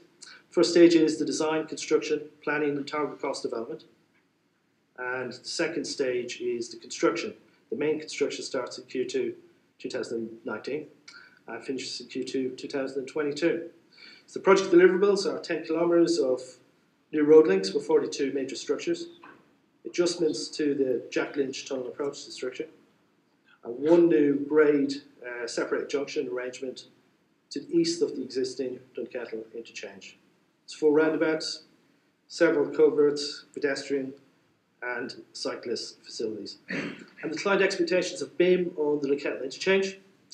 So the use of level 2 BIM is to enhance the efficiency of the project delivery. It'll improve information flow within the core project team.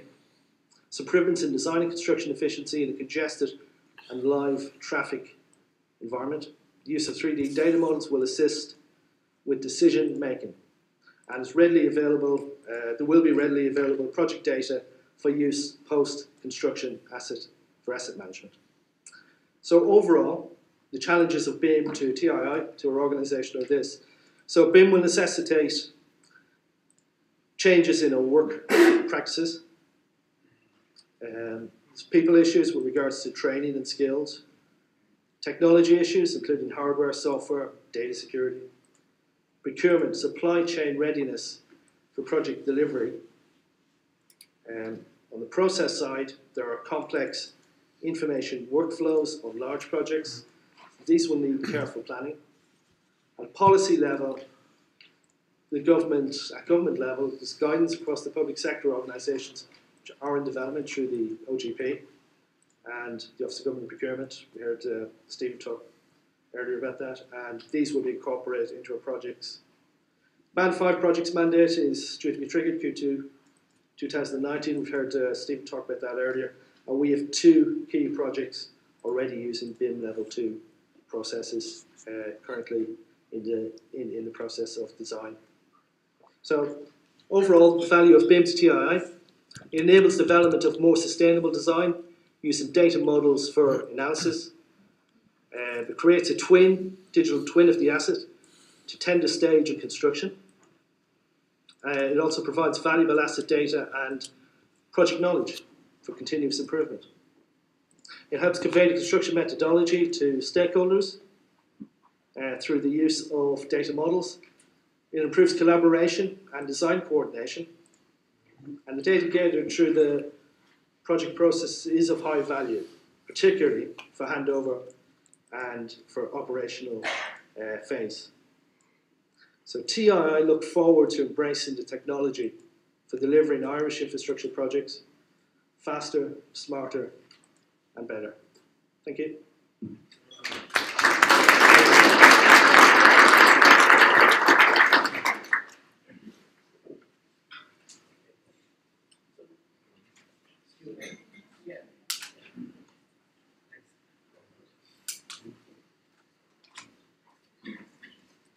Yeah, so if I could call the speakers who've contributed so far to the panel, to the table here, just for a short Q&A session.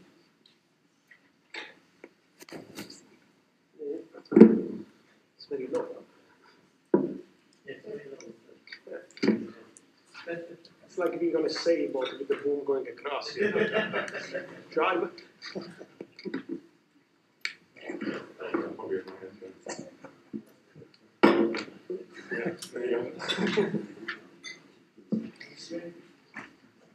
Okay, so we've had a wide-ranging discussion already this morning, and I'm just kind of conscious of time, so if perhaps we could take a couple of questions here. So what I'd like perhaps is to ask people to identify themselves, their name, and where they're working, where they're coming from, and who they'd like to direct the first question at. So we have a roving mic, so can I have a call out for any questions that anybody wants to ask, please? Good morning. My name is Peter Brown from the McAvoy Group. We're a contractor. Question for Stephen. You mentioned in your presentation the identification of the inappropriate allocation of risk through the current public works contracts. And in fact, it would be a great tool to mitigate that risk. Is there any work going on simultaneously in terms of the writing of those contracts and readiness for quarter two, level 5 type stuff in terms of maybe more appropriate and fairer allocation of risk within the contract? I think when you look at the allocation of risk in a contract, it's not the contract that's the problem. It's the contracting authority's inability to deal with the risk in the first instance. So what needs to happen there is you need to have a proper procurement strategy to start with. The risk needs to be identified as to whether it's going to be retained by the contracting authority or whether it's going to be suitably passed to the contractor. And if it is going to be passed to the contractor, the risk has to be very defined. Because our experience is if it's not defined, you will end up in litigation. And that's of no use to anybody. The BIM process that we're looking at doing will have a risk management strategy attached, which will be a collaborative effort between the design team and the administrative team to actually make the decision as to whether the risk has been appropriately identified. And that's how we see the mitigation of risk. The contract is not the problem, it's how the contract is ran currently is the problem.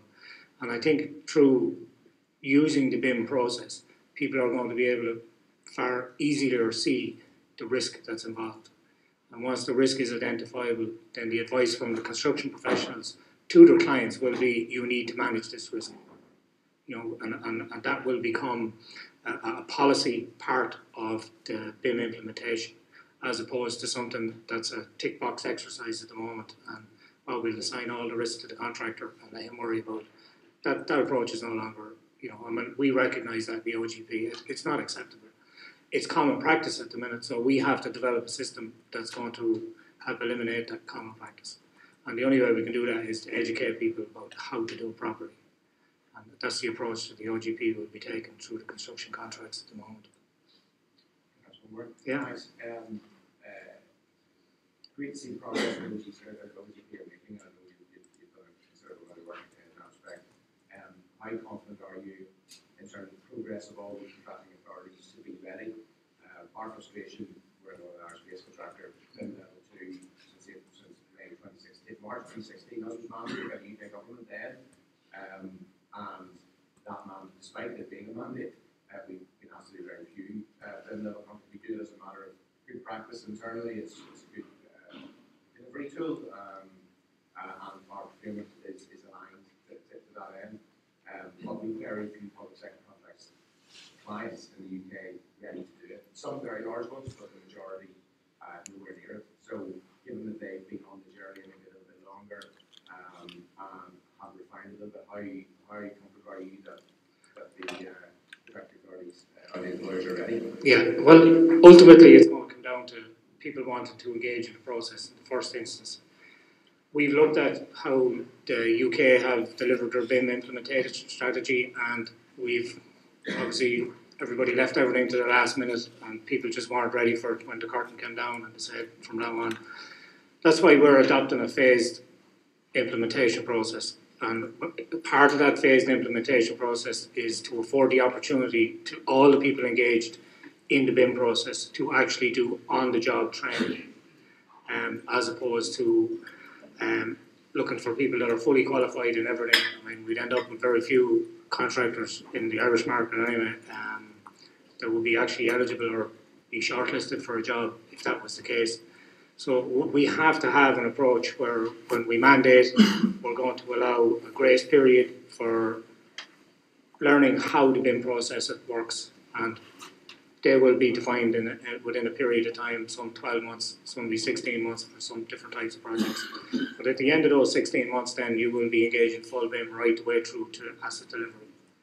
I think it's a learning curve that has to be developed in order for people to train, because I don't think it's going to be possible for everyone in this room to be fully trained in BIM by Q2 this year. It's just not going to happen.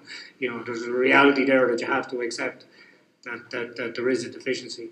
But take, for example, there the likes of what TII are doing and what Dublin City Council are doing. They have actually engaged on BIM projects at the moment, and they're using those BIM projects as a learning tool to develop the skills that they need to deliver those assets. And in 2-3 years' time, these projects that they're involved in now will have taught them very valuable lessons in how to do things, but also have taught them in how not to do things. You know, I mean, and that's going to be valuable. So that's why we're adopting the approach of a phased implementation of BIM across projects at different band levels.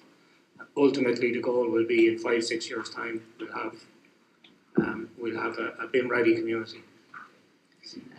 Paolo and John, do you want to make any remarks about what you said there around readiness? Obviously, we have started on the journey on major programs, and we have concerns in general about the level of readiness of the industry if we look at our entire portfolio of projects.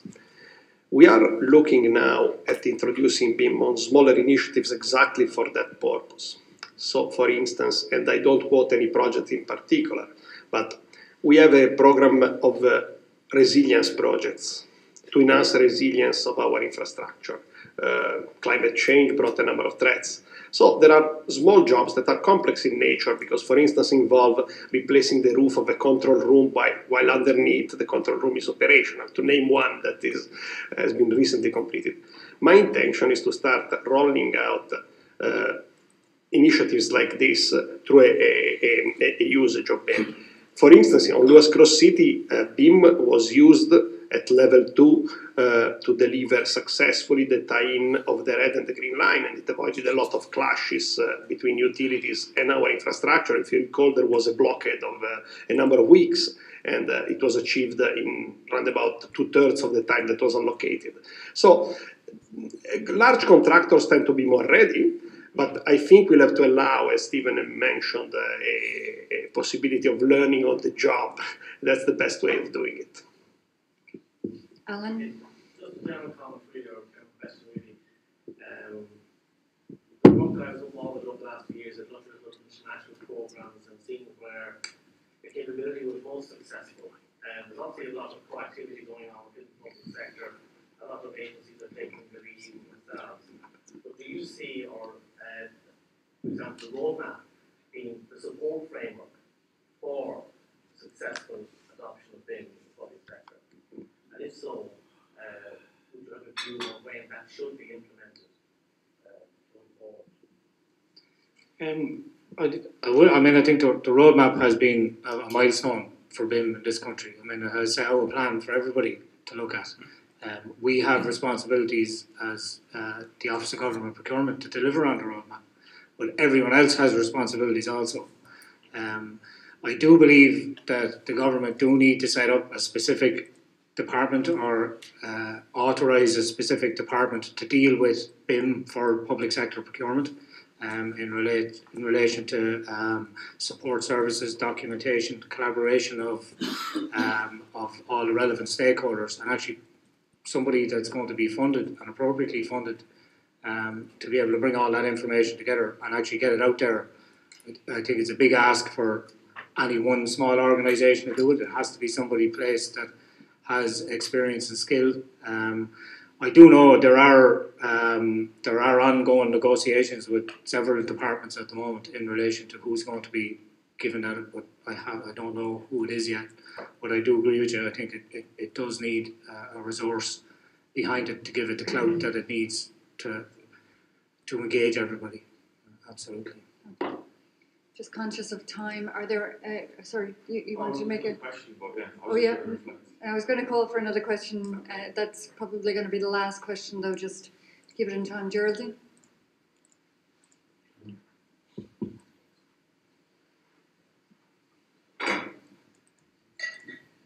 Thank you very much, Geraldine Arkin from the NSAI.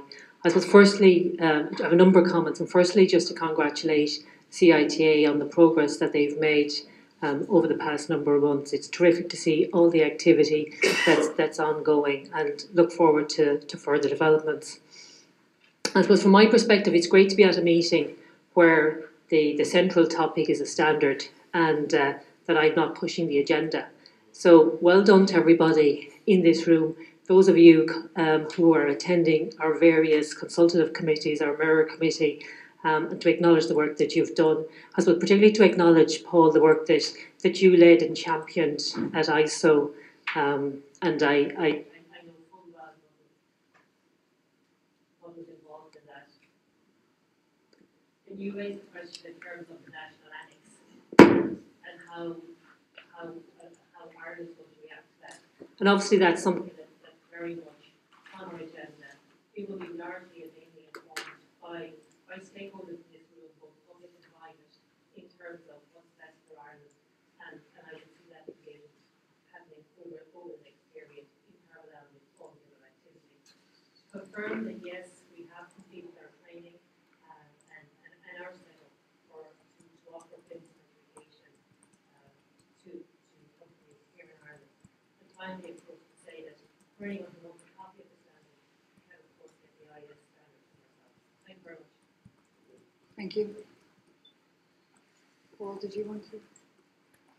It was just a quick comment really on the initial question. I think, I would agree. The number of contracts coming out from the UK public sector with as delivered with BIM level 2 might not be what was anticipated. But I think just to point out that the construction strategy in 2010, whether you call that a mandate or not, the strategic objectives within it were for the public sector clients. It wasn't for the supply chain.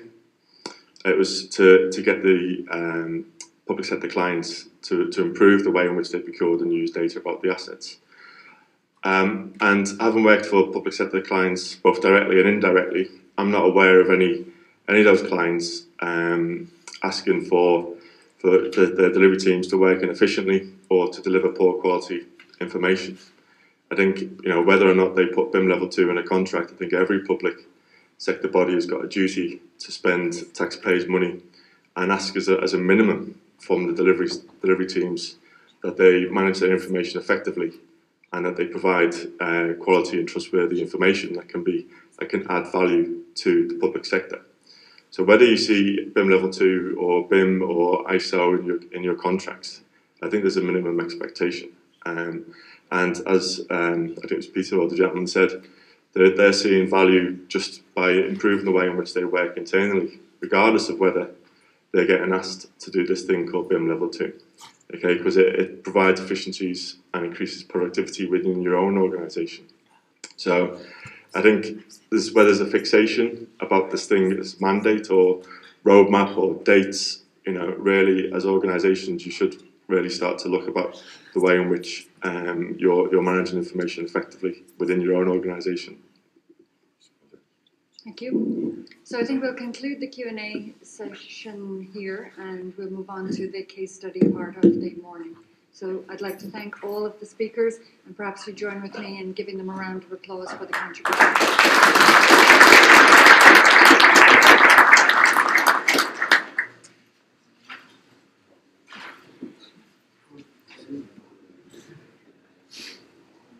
So I'd like to call up Jim Sherry from Mark MacDonald and John McInerney. And just while we're getting ready, I'll give you a brief profile of both. So Jim is a project director with Mark MacDonald in the area of building and civil infrastructure. He initially he was a structural engineer but has been in the construction industry for over 40 years. He's project managed various multidisciplinary projects, both in Ireland and overseas, and ranging across water infrastructure, LP gas terminals, power infrastructure, and the cement industry and light rail. And he was a project manager for Mott MacDonald Bergen Light Rail Stage 3 project, which we're going to hear about in a moment. And then John McInerney is an associate electrical engineer with Mott MacDonald in the area of rail systems, building services and BIM management. Initially in the power transmission sector, he worked across power, rail and light rail projects since 1993 in Ireland, UK and Norway. He's a member of Engineers Ireland Railway Group. He was a lead electrical engineer and one of the BIM team on the Mott MacDonald design team that delivered the Bergen Light Rail 3-stage project. He also is responsible for building services delivery in Dublin, and he's a BIM champion for Mott MacDonald Ireland and is an enthusiastic advocate for new digital design methods and smart infrastructure. Thanks, Caroline. First of all, I'd like to thank Dr. Alan Hoare for inviting us here this morning to give you a brief description of our BIM experience on the Bergen Light Rail project. Just to contextualise it, Mott MacDonald were a global engineering management and development company focused on guiding clients through what we see as some of the planet's more difficult challenges. We work in 160 countries, we're 16,000 staff, we're $2 billion turnover, and what I like is we have a heritage stretching back over 150 years. Where are we? About 50% of our people are in Europe, primarily UK and Ireland. We're well represented in North America. We're in Middle East, Southeast Asia and Australasia. We're not regional sectors. We work regional silos. We work across sectors. We go through advisory, built environment, energy, international development, transportation and water. This project was primarily transportation, but with a significant amount of built environment. So we married those two quite successfully. In Ireland, with offices in Dublin, Cork and Belfast, there's 150 of us, or more than that at this stage. Again, the sectors we operate in are primarily transport, water and power, that's what you know us for, but we're also involved in built environment and in buildings. Within the overall Mott MacDonald Group, there's plenty of scope for BIM. We're fully committed to BIM. It is part of our core strategy. These are just two extracts from our internal intranet. It shows the level of guidance we have within all these areas. We have a whole series of documents telling us how we should do it, what we should do. On the right-hand side, we have separately had a Go Digital 2018 strategy for the last 4 or 5 years. And we're just about to achieve that. We're gone primarily digital at this stage, which is all part of the process. This was where our digital transformation was in about 2014. We've moved on a fair bit since then. So, Bergen Light Rail, I'll talk a little bit about it from a project manager's viewpoint. How did it affect my life as a project manager in the project? And John will tell you more about the technical details. Bergen Light Rail. Bergen is a city about 60 degrees north, population about 300,000. Small for a light rail, yes, but the mountainous terrain meant that the development is linear, and that linear development is ideal for a light rail. The vision of the overall project, stage 4 and 5 future, is that 80% of the workplaces and 50% of homes in the entire city will be within 600 metres of a stop, which would be fantastic when it's fully rolled out. When we were appointed for stage 3, stage 1 is operational and stage 2 is still at design. More detailed look at the scope. There were 8 kilometres overall, there were 6 tunnels, there were 4 bridges. We had a significant maintenance workshop and depot. There was a parking hall there, a lot of snow in Norway in the winter, so you have to keep the trams warm at night. An administration building. In addition, we had a multiple-storey park and ride facility with the tram and the feeder buses interfacing on the roof of the facility. So, this is a project that is ideal for BIM. It's a no-brainer that you use BIM on a project like this. This is the overall programme. We were appointed at the beginning of 2012 for the main project and mid-2012 for the associated depot project. And the requirement to have the system operational by mid-2016 was a significant program challenge, particularly when you take into consideration that our first task was optimizing the client's concept design. A more detailed look at scope. This is the scope of the project. Our scope of services was full engineering, including architecture, including also the depots, maintenance depot systems, the specialist equipment in the depot. The signalling and communications were designed by other specialists for the client, but our system had to support those and take account of those systems.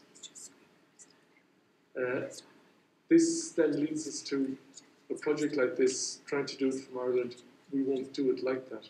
We need a broader resource, and our approach at McDonald is to use the right resource for the job with much less focus on where that resource is, and BIM enables that. In addition to 10 McDonald offices in 6 countries, we had Pascal and Watson providing the architecture, the RPA and RTII providing support on depot equipment, depot operations, and we had some Norwegian consultants for some specialities in Norway.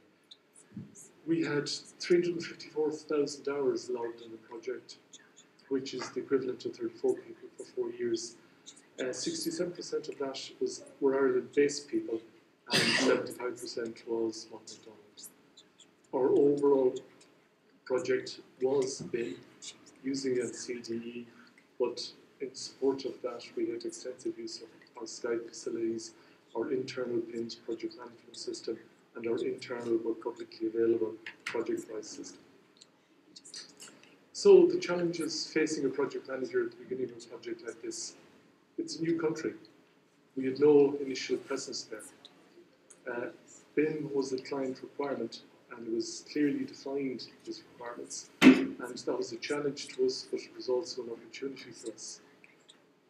At the same time as we were starting our design, at the same time as we were trying to get our optimization going, we had to set up a local office, complete with IT infrastructure.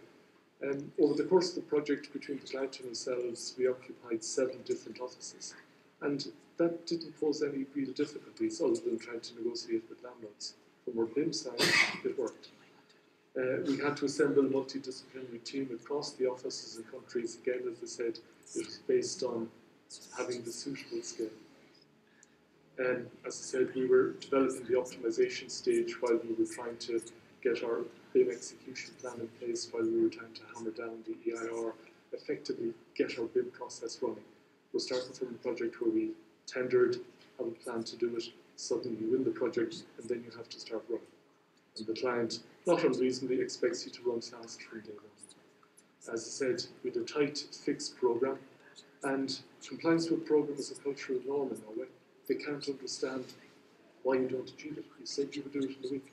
Why don't you? I think they're right. There was a tight, fixed budget. The budget was publicly available, so there was no change allowed in that. They had gone to international tender for stage 3 because they wanted what they were terming as effectively state-of-the-art technology. They wanted to bring in what they perceived to be the best available in the industry at the time.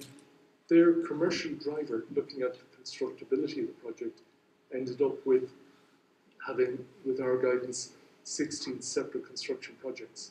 So you have a project like this with 16 separate construction projects, and at the same time you're trying to develop your design through it. If you properly set up your BIM process, you can do it. But without a properly executed and set up BIM process, it won't work, in my opinion. All of this is my opinion as a project manager, by the way. How does BIM solve these problems? To me, BIM is one of a range of complementary tools. On this project, it was a client requirement with clear definition. We took an early decision not to set up a significant team in Norway. There were logistic and commercial reasons for that. Yes, you need face time with the client. Yes, you need face time with the stakeholders. Yes, you need face time with your project. But the team who will be doing this will change as the project develops. So if you're trying to put all of those into Norway, it's a huge commitment. You're much better off letting them stay where they're best placed and use digital technology and a BIM process to run a project like that. So for me, on this job, detailed use of BIM was inevitable, it was a no-brainer, and it worked for us. The media reported project outturn. This was in the local press 2 or 3 days after the project went operational in August 2015. The construction cost had increased from 3.6 to 3.75 billion kroner. That's about 400 million euro in real money. That's a 4% increase, which is not bad considering that there were fairly significant scope changes or additional scope within the project. To my mind, it was on budget. The official opening was on the 15th of August 2016, and the target had been the end of June. I say that's just about on time because I'm taking into account the fact that in Norway they have 5 weeks holidays in July, so it's the same as either just before Christmas or just after Christmas.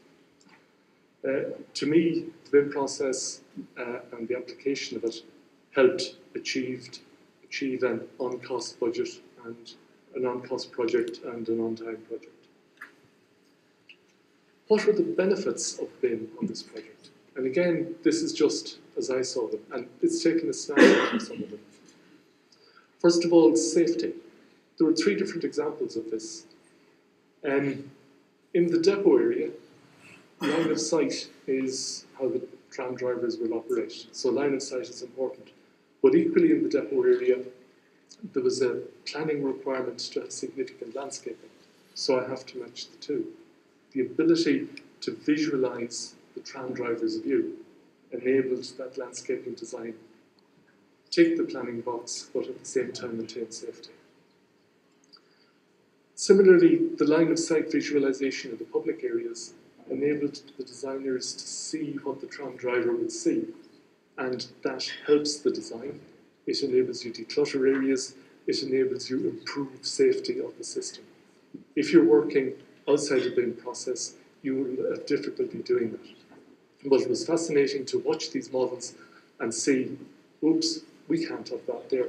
Not that it's in the way, but you can achieve a better line of sight and therefore better safety.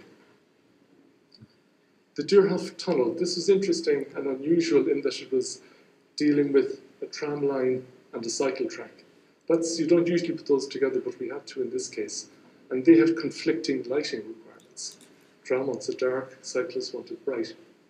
But with good modelling and able to see it, the engineers were able to develop an appropriate lighting solution that achieved and dealt with both sides. The advanced visibility of the final scheme. It was great to have the ability for the client, stakeholders and the like at an early stage to see how the project was developing, to have input into that project. It was selling it to the community, helped dealing with stakeholders, helped, and also the client understood very clearly what he was getting as the project was developing. Improved aesthetics. The developing model enabled, for example, the architects and lighting engineers to understand in the public realm area how both designs interfaced. And they were able to declutter as required and develop very good public lighting solutions. Integration with adjacent developments was key for us. The last stop on the line is at the newly constructed Terminal 2 in Bergen Airport, and this was a parallel project. And by having 2 compatible models that would talk to each other after a little bit of pushing at the beginning, it greatly enabled that interface design. As well as that, when they were changing program requirements and construction sequences, the fact that both of us were working in a well-developed BIM environment greatly facilitated that. Also, along the route of the line, we had a number of different buildings which were under construction and design very close to us, and with good models, proper GIS mapping, and compatibility, that interface was made much more easy. And again, talking to the owners of those buildings, talking to the designers of those buildings, when you're talking in a model, everything is so much easier. At least it seems so to me. On the programme, yes, we had 16 different construction contracts, and yes, design was happening at the same time as those constructions were happening. Construction started in July 2013, but the detailed design continued until the end of 2014, and specialist design continued into 2015. But our clear BIM model and clear process gave credibility to the programme and the construction sequences, and this gave confidence to the tendering contractors, and they were able to reduce that element of risk within their tenders, which in turn is a cost saving for the client at the end of the day. Value for money. It's anecdotal, but for me, without question, it's value money for the client when you're designing in a BIM environment, when you're developing a parallel digital twin, when you're seeing how everything works, when you're seeing how effectively it comes together when you're dealing with your clash detection in a model before you start to go out to site. And we also benefited from having the client's input. The client had specialist teams on the project, and his people watching the model develop were able to work with it and interrogate it and contribute to the design as we're going along. They knew more about some of the elements than we did, so it made sense to bring in their skills and abilities. Quality, that to a certain extent is where the quality came in, the ability to draw the skills into a model and working together in a model. Did I miss one? We had a very smooth handover from the designer to the contractor. We had confidence in the design that was developing, and design was continuing while construction was going ahead. But because it was all detailed, captured in a proper process, and in the federated 3D models, it was clear to him, and the whole thing ran forward quite smoothly. For example, we had integrated our BIM information into a cable management system. We designed the cable management system, and then with using an internal database, pulled all the relevant information for that together. John will talk in more detail about it perhaps. And with GIS mapping, we were able to give the client at the end of the day a fully detailed, fully located, asset-rich cable management system, which he then takes through to his operation stage. Reuse of waste material was important, and in Norway it's important to understand that rock is a waste material, not like here. There's so much of it, they can't get rid of it. And on a project, you really have to manage that.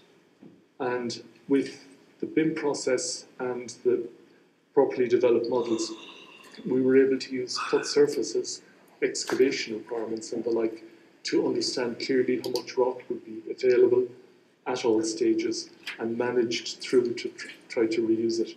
And bear in mind that we have 6 tunnels in the project, all delivering big quantities of rock by different contractors at different stages.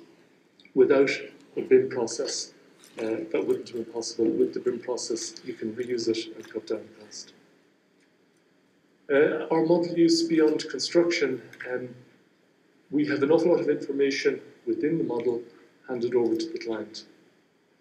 I believe everything he needs is there, and my way of assessing that is that in our contract we have a 5-year defects period, not defects but effectively a period for which we're responsible beyond the operational date, the middle of August 2016.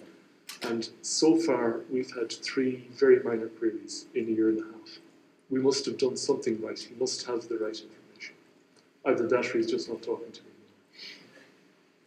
anymore. So, what did I as a project manager learn from this project? Early detailed planning is essential, including getting a BIM execution plan up and running, hammering out your EIR at an early stage, getting it clear, understanding, and also having a design development plan which matches both of those. It's critical to have suitable hardware capacity, internet connectivity, and telephony infrastructure available to you.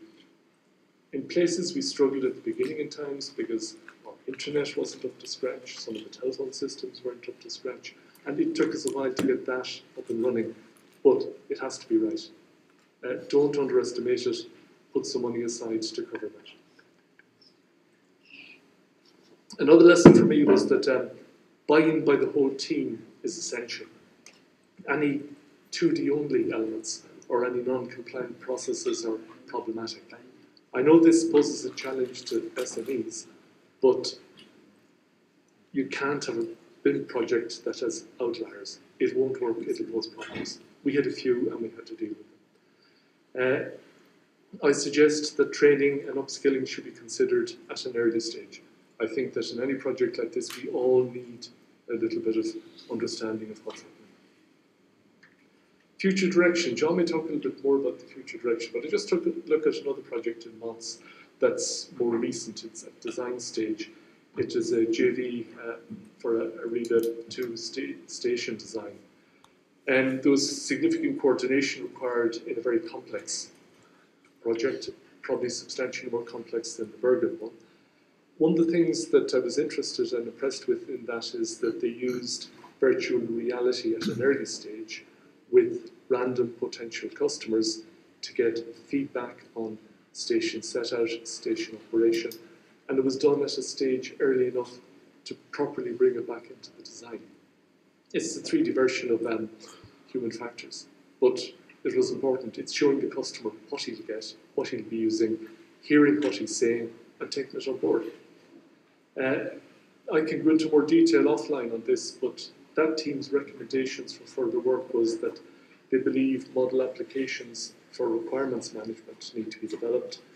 They would like to see improved model-based coordination tools, and a direction that the software suppliers are probably heading is better automated model validation. It's not there yet, but we need to get there.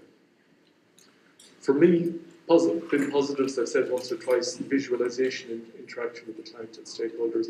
It was great to be sitting in different offices, playing with the model, letting the client see what was happening. It's the way projects like this should work. Non-technical people understand models much better than 2D drawings.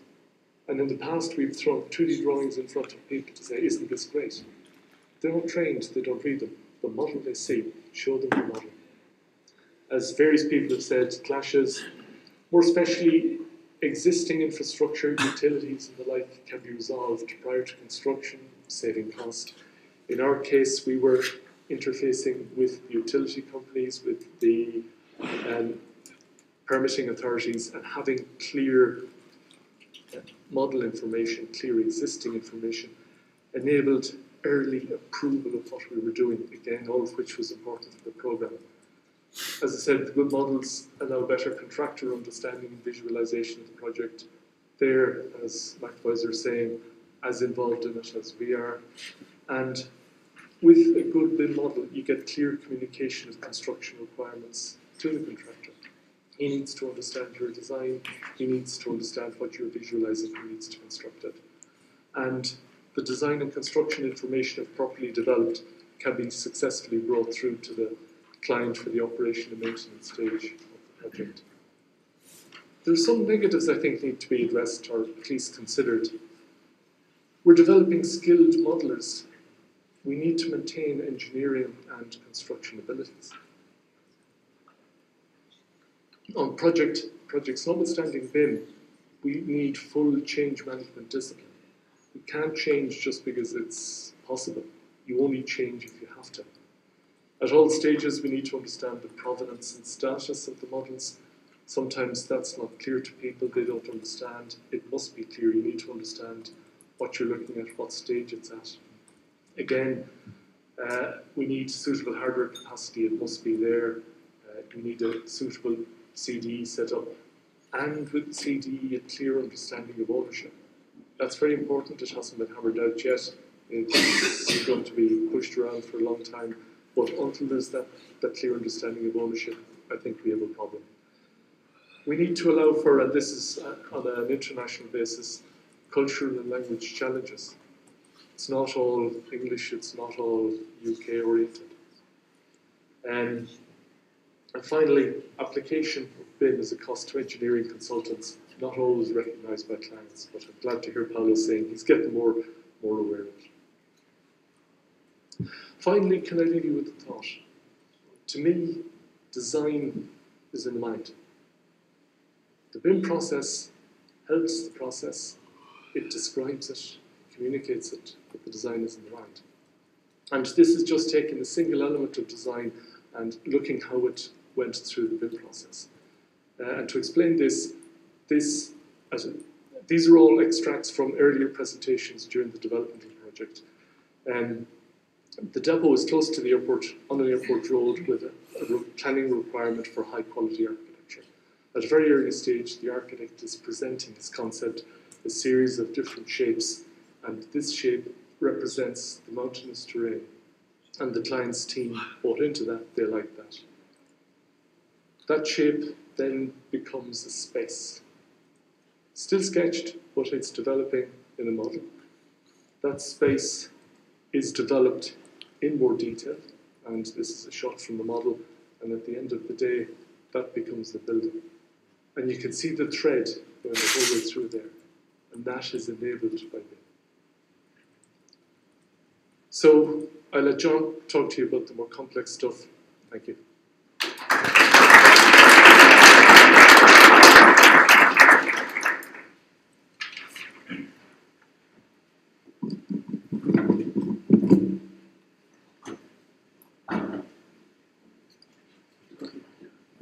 Thanks, Jim. My name is John McInerney, and I'm had the introduction from Caroline there. I just want to put in context our BIM where we are at the moment very briefly, talk about the BIM that we used on the project, and then a quick summary of just some ideas on the market of BIM in Ireland at the moment, which Alan asked me to add in. So just within Mott MacDonald, BIM is certainly, we're declaring it that it's becoming business as usual. I think, to be honest, different projects have different levels, but as a company we have the system set up so that effectively BIM can be delivered now. We're also looking at automation. We have a strand on data science, and we also have another service on smart infrastructures, smart cities, and digital twins. So that's they're the other trends that are just as BIM becomes more mature. These are the sort of future trends that we're also looking at. But just to talk about BIM on the Bergen project, that's quite an early shot. I suppose you had Jim showed you the scale of the project, and maybe just to show you the complexity, we have the way it was put up. I created this diagram just to help you understand. The organisations at the top are effectively the approval bodies, and on the left-hand side is the incoming requirements, the ground conditions, the existing system as it stands. And in the middle there's a sort of suite of about 14 different contracts. And the red ones were design was supplied by others, and the blue one was designed by Mott MacDonald. And the big blue package in the middle is really the main civil contract. And in fact, this is a sort of schematic, because effectively that civil contract is maybe over a 5-kilometre section, so there was maybe 6 of those types of contracts, then multiplying by the other packages. So when we started the job, the question was, the client specified BIM, and the question was, well, how much does he need? And the key point for us, which I'll come back to, is that really you can really get bogged down in the detail if you're not if you don't keep your eye on the ball. So really we picked a view of the amount of BIM. On the one hand, the documentation will of course go through to our CDE. On the other hand, the modelling would effectively be at the physical level of objects, cabinets, and concrete bases, walls, structures.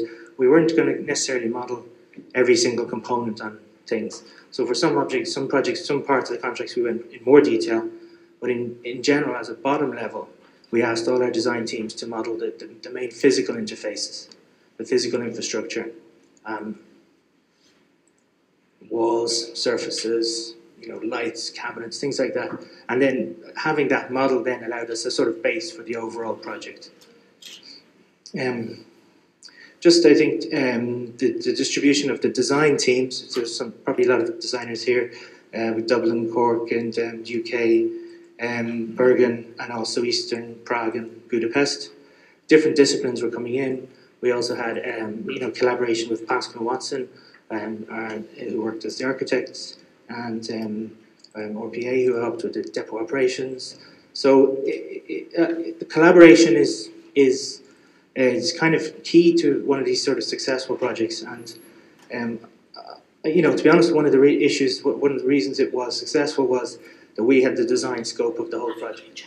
So in a way, we had it was our risk to do the collaboration. So sometimes when people fragment the whole contract structure and then ask themselves where's the collaboration, it's harder to achieve, put it like that. So that was the project team, was very distributed, and I think for me this one shows the main benefit of BIM, which is really the fact that we have all these maybe 6 or 7 offices, and if you look at the bottom graph, if you can see that, that's sort of in quarters, like 3 months. So the point is, by having processes in place and design teams already available around the place, you can actually bring on teams quite quickly. So after, like, say, 2 months, we had over 100 people registered and working. I mean, they weren't all full-timers, but they registered and working in the CDE, within half a year of starting the project. And that's the big benefit of BIM. You're talking about efficiencies, but not necessarily efficiency on one job. So it can be efficient for a design team because they can work on 6 or 7 jobs, and they're on and off the team. They're into the CDE, they're out of the CDE. And obviously when they're not needed on that project, they can just come off and go on to another job. So external collaboration, we also work with client 3D workshops, and that's the other big advantage when we had BIM. We were able to produce models reasonably early on, and clients, and especially with the language situation, clients are very interested in looking at progress, and it's a picture, it's more than 1,000 words. It just communicates exactly what you're trying to show. And sometimes what you haven't designed. That's another classic thing from a model. But it actually puts pressure on your own design team as well. So there's kind of positive pressure. So I'm not going to get too technical despite what Jim said, but I would say this project was specified in 2011, and it wasn't called This is a Level 2 BIM project, but nonetheless within Mont McDonald we were using the BS 1192 and PAS approach. So we did have the 4-stage workflow, and we effectively had this was the way we had set it out. Effectively, we had, let's call it, types of people. We had the design management there with design planning, a delivery manager, an information manager. We had a sort of design block, which could have been a huge bunch of design teams, and then separately below that, then effectively there's a big site block of information as well. And then there's a sort of flow between those, and on the left-hand side, the engineering decision. What are we doing? Are we doing this change? Are we not doing this change? Is it a change? And then going up to the commercial stuff. So that's the kind of, I call it, organizational structure we had. And then we tracked we tracked changes and deliveries and issues, and this was several years ago, so we had our own database for that. So just from a case study point of view, on every job that's separate, you have to look at what software you're going to use, because there's clients never necessarily mandate the software itself. Obviously, we looked at the features of the software, the interoperability between our teams and their skills in the software, hardware and network requirements, and client contractor compatibility. So with that, just to share, this was our software arrangement. This is 2012 to 2014. There's higher versions of these software now. But effectively, on the left, we have the engineering sort of suite of design and modelling, Workstation, Bentley MX, AutoCAD, Civil 3D, Revit. And then we had quite a big coordination function, and we had a CAD exercise which was taking DGNs and DWGs, and then we also generated, so we tried to do a lot of our design. Because it was a CDE setup, we could work in the CAD format directly, and the designers could link to other models directly, so they were working directly off the CAD. But then typically we exported it to Navisworks for big client interface meetings, and spinning it around is quite fast as well. And then, so that's the coordination function in the middle, and on the right hand side you have your deliverables. We're producing PDFs, DWGs, as in 3D models, and Navisworks files as well. So it's approximately, I think, a level 2 structure. But that's it. So like I said, the key thing, which wasn't really specified in detail in the contract, but we kind of had to make a decision ourselves, was this level of development, level of detail, and this line, where you draw the line, because you had so many design teams and so many contractors. So we to be honest with you, the middle is shown there as, but often the one on the left hand side, the 300, we achieved. I mean, we didn't model nuts and bolts, so we didn't really achieve 350. But I mean, an important point there is the contractors didn't need us to, because you have the model and the drawings. So there's always a step where you say, well, check the drawings, and that relationship between the two, it's how honest you are, how much have you actually modelled, really, and how much have you just sort of modelled. So, but if you've been quite honest about what you've modelled, and then the drawings is just the supplementary information, contractors reasonably happy with that arrangement. So I'll probably, I don't know, time-wise, just to touch on a couple of examples where having BIM was a benefit to people. So like Jim said, at the start of the job, we had an optimization phase, which isn't actually, normal.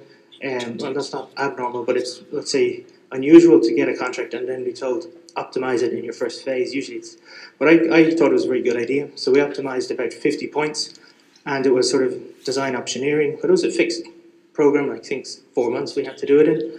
So we were allowed, these are different, this is different scenarios for a track arrangement on the left-hand side, and then we scored on the right-hand side against, say, 8 dimensions. What's the preferred option? I think option 3 is more plus than minus. So this is a turn-back track arrangement. Then that was agreed, and we actually did some transport modelling as well. Then we did the design, basic design, and effectively that's the engineering design there, so it was done and proven. And then there was information days, so there was information model generated as well, which just put maybe some additional surface rendering and so on. And then just actually, I picked this one up yesterday because you can actually go into Street View now. So that's the final product, which is not too far away. This is another example where we have just to give you the flow. This was the original. Like Jim says, your modelling and your sketches. It's really a cycle all the time between your sketches, your models, your design. And they kind of go round, and sometimes you go backwards and forwards. But this is the sketch of the airport. A terminus, which is sort of subsurface, and so there's passengers and elevators, that sort of engineering side of things. Then, because it's actually, I mean, modelling itself is quite easy usually. So in fact, we modelled the base, the tracks coming in, and then we were able to look at, the modelling didn't prove the pedestrian. In this case, the model was maybe looking at the lighting and spacing and general layout. That's just the picture of the construction. And then that's actually last summer, and that's actually a real photo. It's actually it's a very sunny day in Norway. So, but so in a way, like with the modelling, you're showing something that people can see it in advance. There's a trust factor, and it's a chance that you can actually prove that a good design works as well. So you're making a case for a good design, and rather than everything optimization just meaning removing features that sometimes optimization doesn't really, it's more like value engineering. So this was a true optimization exercise. That's just an example. Having the model, we were able to also quite easily add on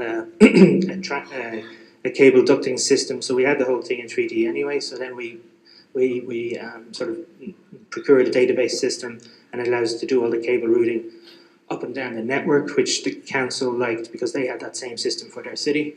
So actually we handed them over a GIS. We actually just produced flat images to give them a GIS solution and a database thing, and then said there's all the cables, and that was the depot there, but then it was for the line as well. So that was kind of an added value thing. Another point is the models were obviously in 3D, and then we were able to produce, the contractor asked for a particular format, so there they just produced the bottom string of the ducts. So we produced that format in just a CAD format, DWG, and that was enough, the ducts in the corners, and for the contractor to, well, he had the package of drawings as well, but that was the data he specifically needed for his setting out information. And it was important to mention really that the thrusting part of the thrust behind the project, as far as BIM goes, was the client actually asked for BIM. Yeah, like he wanted this, this, and this, but he wanted BIM, and he specifically said he wanted the BIM to be developed continuously as a design tool, and then also used by the contractors for their construction as well. So it's kind of quite a simple brief, really only a page and a half, but the brief said what they wanted, and we didn't really get bogged down too much in standards.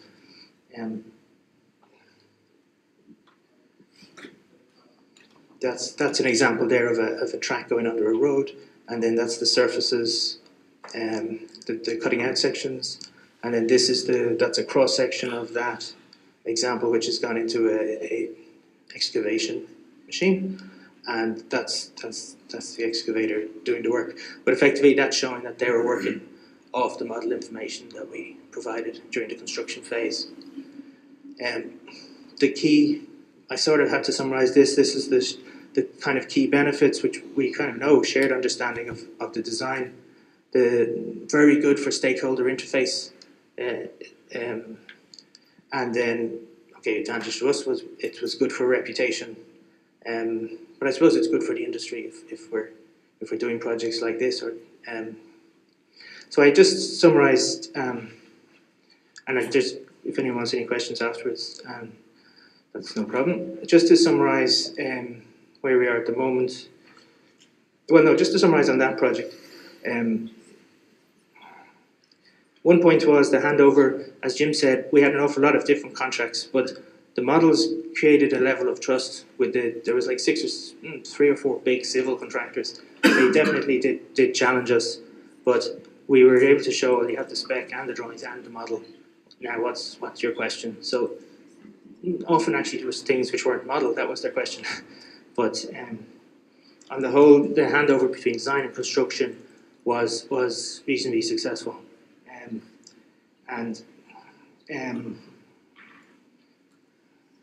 Okay. So I would say on that case it was a design-only contract rather than design and build. So in that case we had the design-only contract. There was maybe 3 or 4 design and build suppliers, but on the whole it was a design-only contract. But we were coordinating against producing then packages for individual constructions. So that allowed us to deliver this. And I, to be very honest, on a much smaller job, there's not necessarily the scale to generate all these plans and processes. So probably the organisation, maybe like TII, maybe have to generate some of that themselves and say, these are our standards, that's our CDE. Now can you do this little job, sort of thing, rather than. Yeah. So I think the contract type was important to the speed of that design process. So where we are now, we have this the roadmap. So I suppose the government mandate this year. We're expecting, and I suppose the question will be, well, if there is a mandate, let's say announced, I suppose the question will be, well, what does that mean to designers? I suppose a couple of questions were. The designers or the contractors, even if level 2 is announced, I think they need some kind of standards in the background to justify. I mean, at the tender stage, they need some kind of guidance from the client on what they expect in a model, what they actually expect in drawings. What's their idea of a typical project. Otherwise, there could be 10, 15 tenders on a job. They'll all have different ideas, and how will you evaluate that? So in my mind, it's what I think maybe Stephen said earlier on, or Paul, was is it building information management or is it information modelling? I know it's a question that you hear a lot, but if we focus on the management, forget about the purely the modelling end of it, we'll actually be so generalised that when it comes to modelling, we won't be sure what we're looking at. So I think the two, they're separate probably, and they both need to be pushed. And in the Norway job, the Highways Commission had about 300-page standard on BIM standard. So although it wasn't the same as rail, we were able to. It was given to us as this is a guidance. So that was really, and Norway had the IFC there, sort of be big behind that as well. So having some kind of standards to know where the level of actual data and modelling is needed is quite important. Otherwise, it'll obviously be a race to the bottom, I suppose. So also, I just mentioned on the contract types. I think if you have a design only and build, you allow that maybe generates more time in the design process for just pure design decisions. Whereas if you're in a sort of D&B scenario, typically the design might be 5% of the cost. So it's very hard for a D&B consortium. It's very hard for them to take the purely singularly best design decision when everything else rides on that as well. So I think the contract type is important. Collaboration against competition. We like to. It's a challenge, and really, I think the people are here. That's why it's an industry trying to collaborate. So you just have to keep remember that and not be over competitive at the sake of sort of losing outside of things. And then also I think we shouldn't also lose sight that one of the big advantages of BIM is the construction savings. I know there's a lot of talk about the facilities management and all that and modelling, but we shouldn't lose sight of what's needed in the modelling for the construction phase and the timings. And that's, I think honestly there are huge savings to be made there, and we need to remember that. Okay, that's fine. I have the videos over.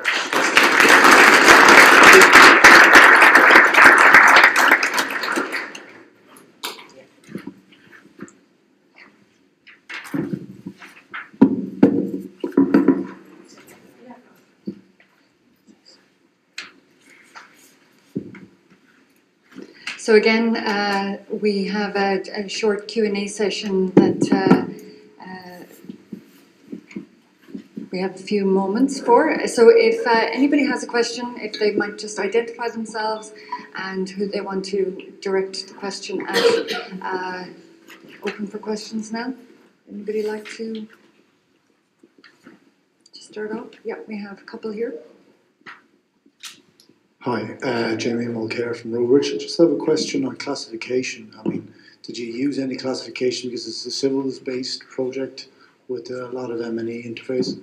How did you manage that? Okay, so fair question. There was actually there was two classification schemes. So there was a classification scheme in the buildings. So we had a depot and a big car park, and we used that classification scheme there. And then along the line, there had been existing kind of a railways type, a little bit more generic, but it had been developed in the previous phases of the project. That was a big spec in Norwegian. But anyway, we basically took that scheme and just reverse engineered that and then added that for this phase. So we had that scheme. That's as far as classification of object goes. There was drawings as well, which was using the coding scheme of the Norwegian road system. So yeah, it was adopting the local standards was the answer there. John, it was interesting that you mentioned contract types there, and I think one of the interesting things that happened in the UK is when they re-looked at the work stages, they pulled out tender as a stage from the old RIBA work stages, because tender isn't actually a work stage. You don't sort of progress the design, because you can go, like Stephen, you spoke about procurement strategy. So if you're going IPD, for instance, you might go to tender on a brief at stage 1. And if you're going design build, you might go to tender on a set of scheme design documentation. And if you're going traditional design build, then you're going to tender on a more detailed set of technical design. So tender isn't a stage, but you know, the current RAI work stages and the current capital works management framework has tender as a definite work stage, which in a way almost embeds like a traditional design, bid, build, procurement strategy in the process. So I just wanted to ask the question from a designer's point of view, and if we're beginning to rethink the way we procure stuff. Like, should we do something similar to the UK and pull tender out of work stages and allow different types of procurement strategy like IPD or design build? Or I think from a designer point of view, once it goes to tender, then the reality is it becomes very difficult to change the design afterwards. So from our perspective, unless it's written into the tender that the design can change, tender is often the end of the design. So if that's why design and build is slightly different then, because the design is in the construction. But I suppose if you go from a BIM point of view, if you just go from stages 1 to 6 or 1 to 7, there's no logical reason why any of them is per se a tender as such. Of course, you're just developing the information. So really, you in a more generic sense, you probably have 1 to 6 times how many things you're designing, and where you tender that is almost, I don't want to say irrelevant, but it's important, but it's in a different dimension. And it can tend to create a blockage in the design process. Of course, you have to design is one thing, and then you have to finish designing. It always comes to an end, and then you have to construct it, and then so there's a natural. But I think it should be thought about, and I suppose you could make it more flexible as to where you put the tender phases in. Well, I was thinking more around, particularly around BIM, is this idea that you build the building twice, or you build a piece of infrastructure twice. So you've got to procure the digital version first. Now traditional, the way we traditionally do things, the specialist input can only occur post-tender. You can only get specialist input after they're appointed, which means that the procurement of the virtual piece of infrastructure hasn't actually happened. So that's a paradox. Like you exactly have that. Like say a lot of our civil design we're able to do because we understand the equipment that's coming. So we'll do like the civil design, and we know there's going to be a procurement spec for, maybe OCS equipment or a cabinet. We have a good idea what it's going to be. We do the design, but there's always a validation exercise afterwards. And obviously with the depot scenario, you're talking about bigger equipment, wheel lathes, lifting jacks and things like that. Typically you tend to slightly over-design, but most objects have a rough dimensions, and then it's verified at the tender stage. But the closing out of the final equipment is a bit of a paradox in the sort of linear tender process, and it can only be done really, I suppose, by bringing samples of objects forward and doing. You can model jacks, you can model equipment in your 3D model and just say to be confirmed. And if your design is correct, unless you're designing right down to the millimeter, in which case you can't. It can be done by paying people to build the virtual construction. Oh yeah. More completely than. Well, absolutely. The more your model is done, the more confidence you get. But that's what we did to a certain extent, especially the models where it was going. We took a sample and built it around sense checks with flexibility for what we perceive to be the range of suppliers. If there's a supplier with a totally different idea that didn't match what was done, we would then have to go back and use the based on the sample and then sense checks the visual. We have another question here and another one here. I think because we're way over. Thank you. Leonard Sobiecki, representing Architectural Services in the Office of Public Works. Just maybe on the side of maybe more practical questions, I just wondered maybe if you could tell us a little about how did IT infrastructure operate on this project, and in terms of maybe the location of the ownership of the common data environment, and maybe expertise on the client side in terms of BIM, and like how did data transfer operate, you know, from your organization to the client? I talk about the ownership. The ownership wasn't tested. We believe we get the ownership, and we hand that ownership over to the client. But there have been various tests of that concept, and the result of those tests is still out there in the believable. One other project that we were to testing. In our case,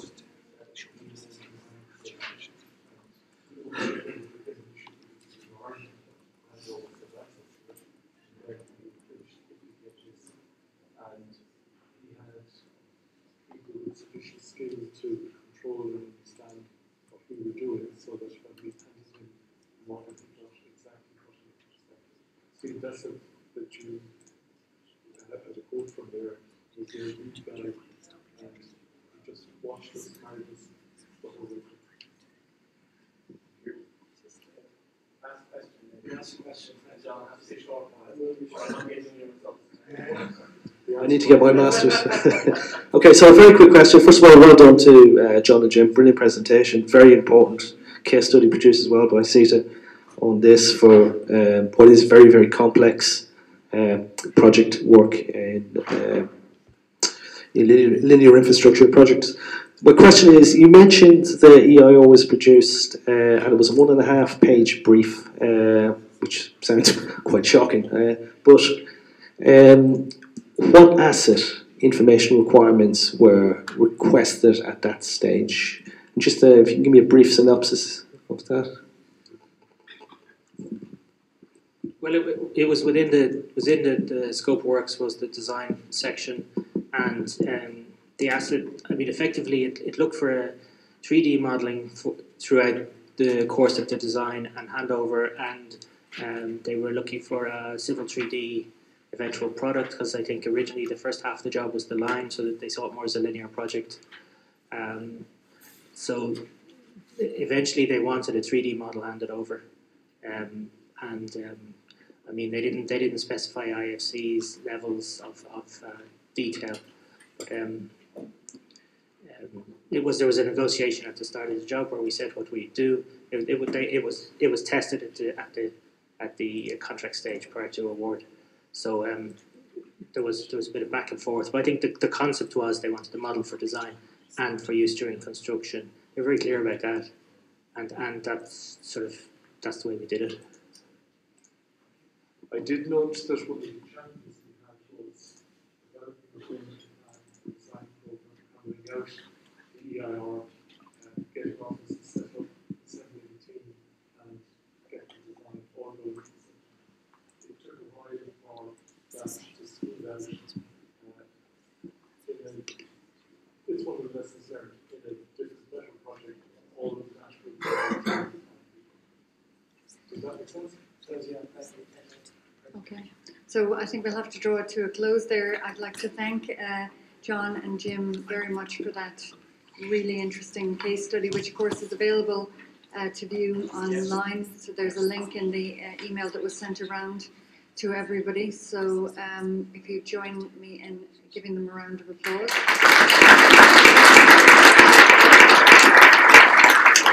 And then just very briefly, to wrap up, I'd like to thank Alan and the CitA team for facilitating this event this morning, all of the contributors, and I suppose we learned a lot of lessons, that there's a need for coordination of BIM activities across the various different groups, and that's being undertaken by the Umbrella Forum. We heard about the RIA's committee and their suite of documents and how they're forging ahead on that. We heard about the bake-off creation of the ISO 19650 series and its centrality for BIM implementation. Stephen stressed, I think, the importance of ensuring that staff are trained and are familiar with the application of BIM. But I suppose Paolo did talk about it being, a marathon, not a sprint, and that perhaps a way of addressing this in the short term is looking at initiatives that would assist in learning about the implementation on the